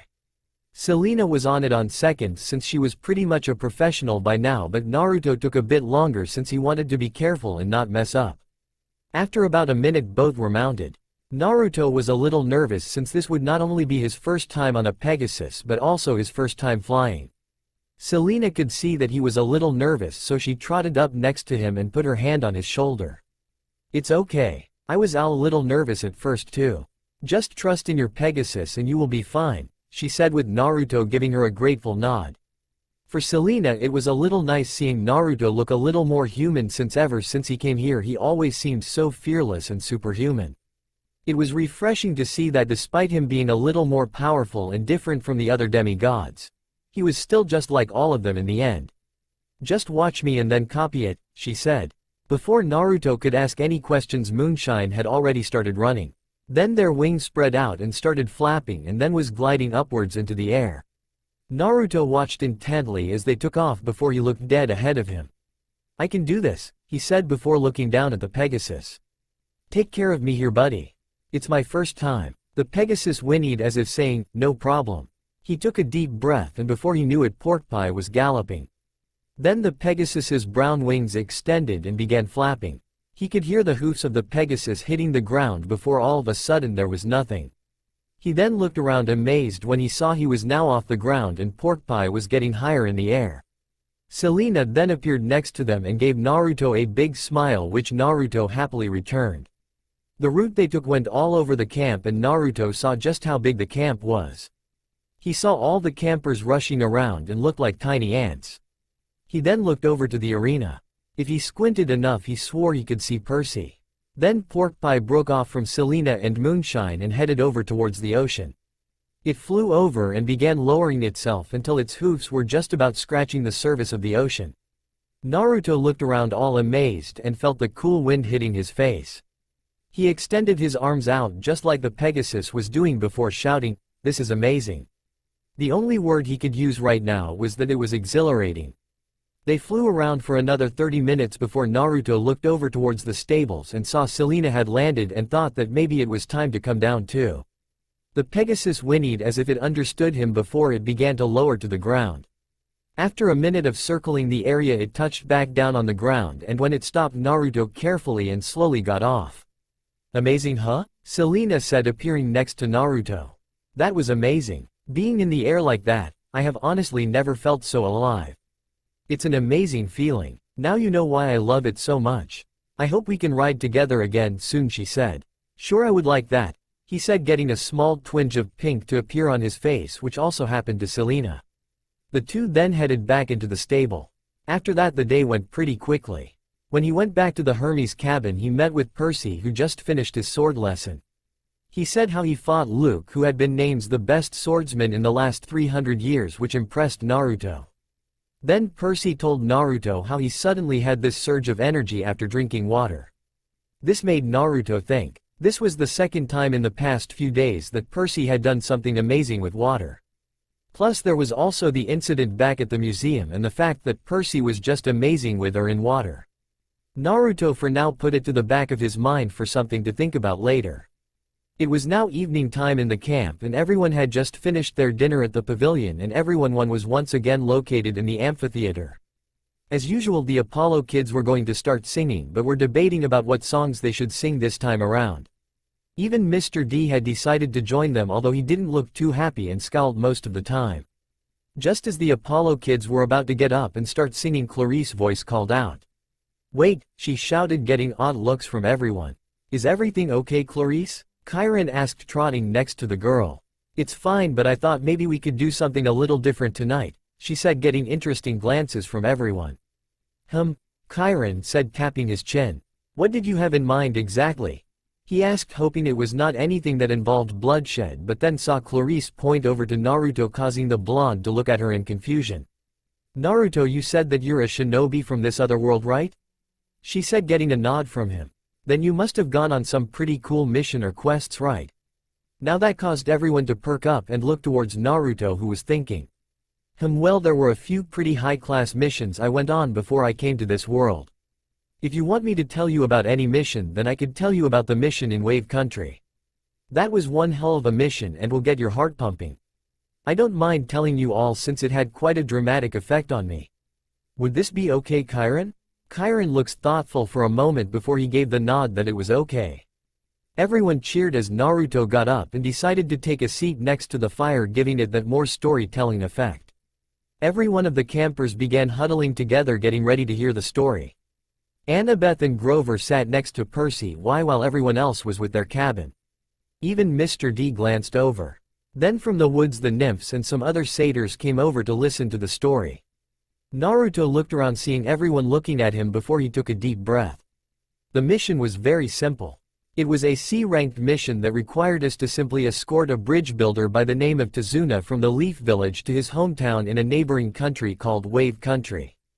The team consisted of myself, a boy called Sasuke Uchiha, a pink-haired girl called Sakura Haruno, and our team sensei and leader Kakashi Hitaki. As you would expect, we were all excited since this was the first time we would be out of the village and the trip would take at least 3 days to get there and 3 days to get back. So we set off, and within a few hours we already ran into some trouble, he said, getting excited looks from everyone. A duo of missing shinobi from Water Country called the Demon Brothers were lying in wait and used an illusion to hide themselves. When we went past, they revealed themselves. They attacked and ripped Kakashi to shreds with spiked chains, he said, getting small gasps from people that there was a death this early. He was about to continue before the fire next to him erupted, causing many to jump. In the flames there were little figures, and Naruto recognized that they were people from the story. Naruto grinned a little that the fire would help him tell the story. He had a feeling that everyone sitting around him were not the only ones listening to the story. I tried to fight, but seeing them take care of Kakashi caused me to freeze up, but Sasuke attacked and kept them at bay. It was then that Kakashi appeared and took them out with no trouble. But you just said, let me explain. Kakashi knew they were there and saw the illusion and made a clone of himself before hiding in the forest to observe what they were after. They were after the bridge builder. He had lied about the rank of the mission because his hometown didn't have the money. He explained to us that a big business tycoon called Gatu had pretty much taken control of the town and was making people pay fines and taxes, leaving them without money and food and leaving many on the streets and left to starve. He had mercenaries do his dirty work for him. After we heard the story, we decided to press on and continue with the mission, with it now being an A-ranked mission instead of C-ranked. After 2 days of travel, we were just outside Tazuna's hometown. It was then that we met him. Who? Everyone asked at the edge of their seats, even Mr. D. We were met by another missing shinobi, but he was an A-ranked shinobi and therefore very powerful, that was hired by Gatu. A man who earned his shinobi status by killing all his classmates in school, he said, getting looks of horror from everyone. A man who was a member of the 7 shinobi swordsmen of the mist and therefore was an elite swordsman in his own right, as he wielded a 6-foot butcher's knife and had earned the name Demon of the Bloody Mist. His name was Zabuza Momochi. In the fire, the figure of a very bulked up man wearing a mask that covered his lower face and wielding a sword as big as his body appeared. Those that weren't shivering before were now. The mere sight of his sword was terrifying. Even Clarice had that look that said she would think twice before going up against that. So Kakashi engaged Zabuza and they fought through a mist Zabuza created that made Kakashi have to rely on his Sharingan, a bloodline from the Uchiha clan that let the user copy moves and see someone's chakra network. They fought while we guarded Tazuna, but then Kakashi fell into a trap and was imprisoned in water. Gasps rung out since they knew with Kakashi trapped the others would have to fight him. We knew we couldn't beat straightforward, so we came up with a plan. I disguised myself as a giant shuriken with the transformation jutsu and Sasuke threw me along with another towards Zabuza. Since he had to keep his hand on the water prison to keep Kakashi trapped, he could not move but managed to avoid them. However, when I went past, I transformed back and threw a kunai at him. Zabuza couldn't dodge it like before and had to let go of the jutsu. When he did, Kakashi was freed. Cheers rang out through the arena since now with Kakashi free he could get some payback. They returned to their fighting and finally with help from his Sharingan Kakashi managed to defeat Zabuza but was left exhausted afterwards. When he was about to make the final blow, a hunter shinobi came in and finished it, saying he had been hunting Zabuza. He took the body and disappeared, and we continued with our mission and got to Tazana's home where we met his daughter Tsunami and grandson Inari. We learnt the hardships they went through since Gato had killed Inari's father figure and had publicly crucified him in front of everyone simply because he stood up to Gato. Also, we thought about the hunter nin who took Zabuza's body. When a hunter nin kills someone, they are supposed to destroy the body on the spot and take back evidence of the kill, but this one took the body with him. It was then that we realized Zabuza was alive. Annabeth said, beating Naruto to the punch, while Naruto nodded and more gasps were heard. So for the next week we trained to be ready for Zabuza and the hunter nin who we thought must have been his accomplice. During one of those days I met someone in the woods where I trained and they asked me if I knew what true strength was. The person told me their name was Haku and lived nearby. Haku told me that true strength came when protecting someone precious to you. It was not until later that I realized just how right Haku was. The fire then showed the person Naruto was referring to as Haku and many of the boys blushed. Naruto saw this and smirked. By the way, Haku was a boy, he said, shocking all the boys who had been blushing and were now looking away, which included Mr. D, while some of the girls were even a little envious of his girly features. On the last day of the week I rested while my team went to the bridge to protect Tazuna. It was then that two mercenaries tried to break in and hurt Tsunami and Inari, but Inari was standing up to them trying to protect his mom. I showed up and managed to fight them off. Knowing something was wrong, I went to the bridge and found Zabuza had returned and was fighting Kakashi while Sasuke was fighting the hunter nin. I went to help Sasuke, but the opponent was strong. The masked figure had a bloodline that let them control ice and could move at great speed through the ice mirrors that they created that formed a dome of ice around us. We fought and fought, but Sasuke got badly hurt and I believed he was dead. In my rage my power peaked and I managed to land a deadly punch to their face and knocked him out of the ice dome. The mask then cracked and in front of me was none other than Haku, he said, making many eyes widened at the revelation, including Mr. D's and Chiron's. Haku explained why he was with Zabuza. That Zabuza had given him a purpose in life when Haku lost his family and was a tool to be used for Zabuza to accomplish his dream of defeating the corrupt Mizukage, leader of the Hidden Mist Village. He wanted me to kill him since he called himself a broken tool, but he saw that Zabuza was in trouble. He disappeared and appeared in front of Zabuza and protected him from a killing move from Kakashi. The attack went right through his chest and killed him on impact, Naruto said sadly, causing many to have tears beginning to form at Haku's tragic death of just wanting what's best for Zabuza, and saw in the fire the figures which reenacted everything Naruto just said. It was then that Gato appeared on the bridge with over 100 mercenaries and was betraying Zabuza, he said, growling, which many of the other campers did. Zabuza, after seeing Haku's sacrifice and finally realizing the bond he shared with him, began to cry and declared us no longer his enemies. With nothing but a kunai in his mouth since his arms were disabled from Kakashi, he charged through the mercenaries hoping to create a small piece of redemption.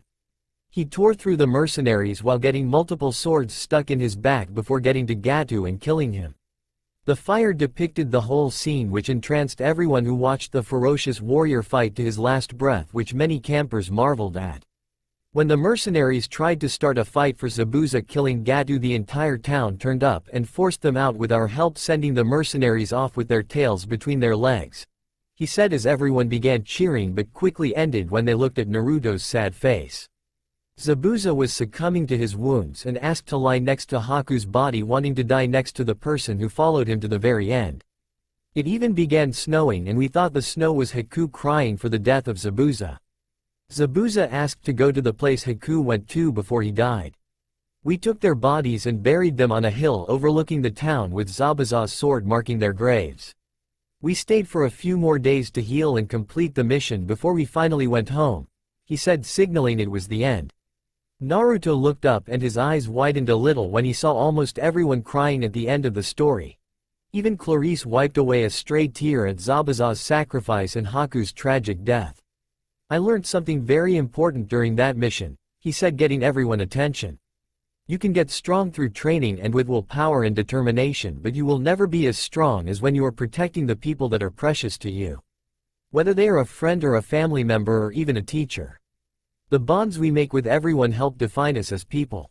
Cherish everyone you form bonds with and live life to the fullest every day. Naruto walked back but then saw everyone stand up, look at him and give him a round of applause for both the amazing story and for the little speech, which caused many to look a little differently at people and realize what really mattered in the world. They all thanked him for sharing that story and Chiron patted him on the shoulder and thanking him for sharing that with everyone. Naruto rejoined Percy and talked with Grover and Annabeth as the evening then continued on, as everyone spoke about the story they heard and what a defining moment that mission must have been, and felt like they all knew Naruto a little better now. Unknown to all, high on Mount Olympus, two women were staring into a window-like object that showed the camp and were staring down at Naruto with pride evident in their eyes as they smiled with care and love at him, happy with the person he had become. That's all for now. If you enjoy, then please like, share and do comments.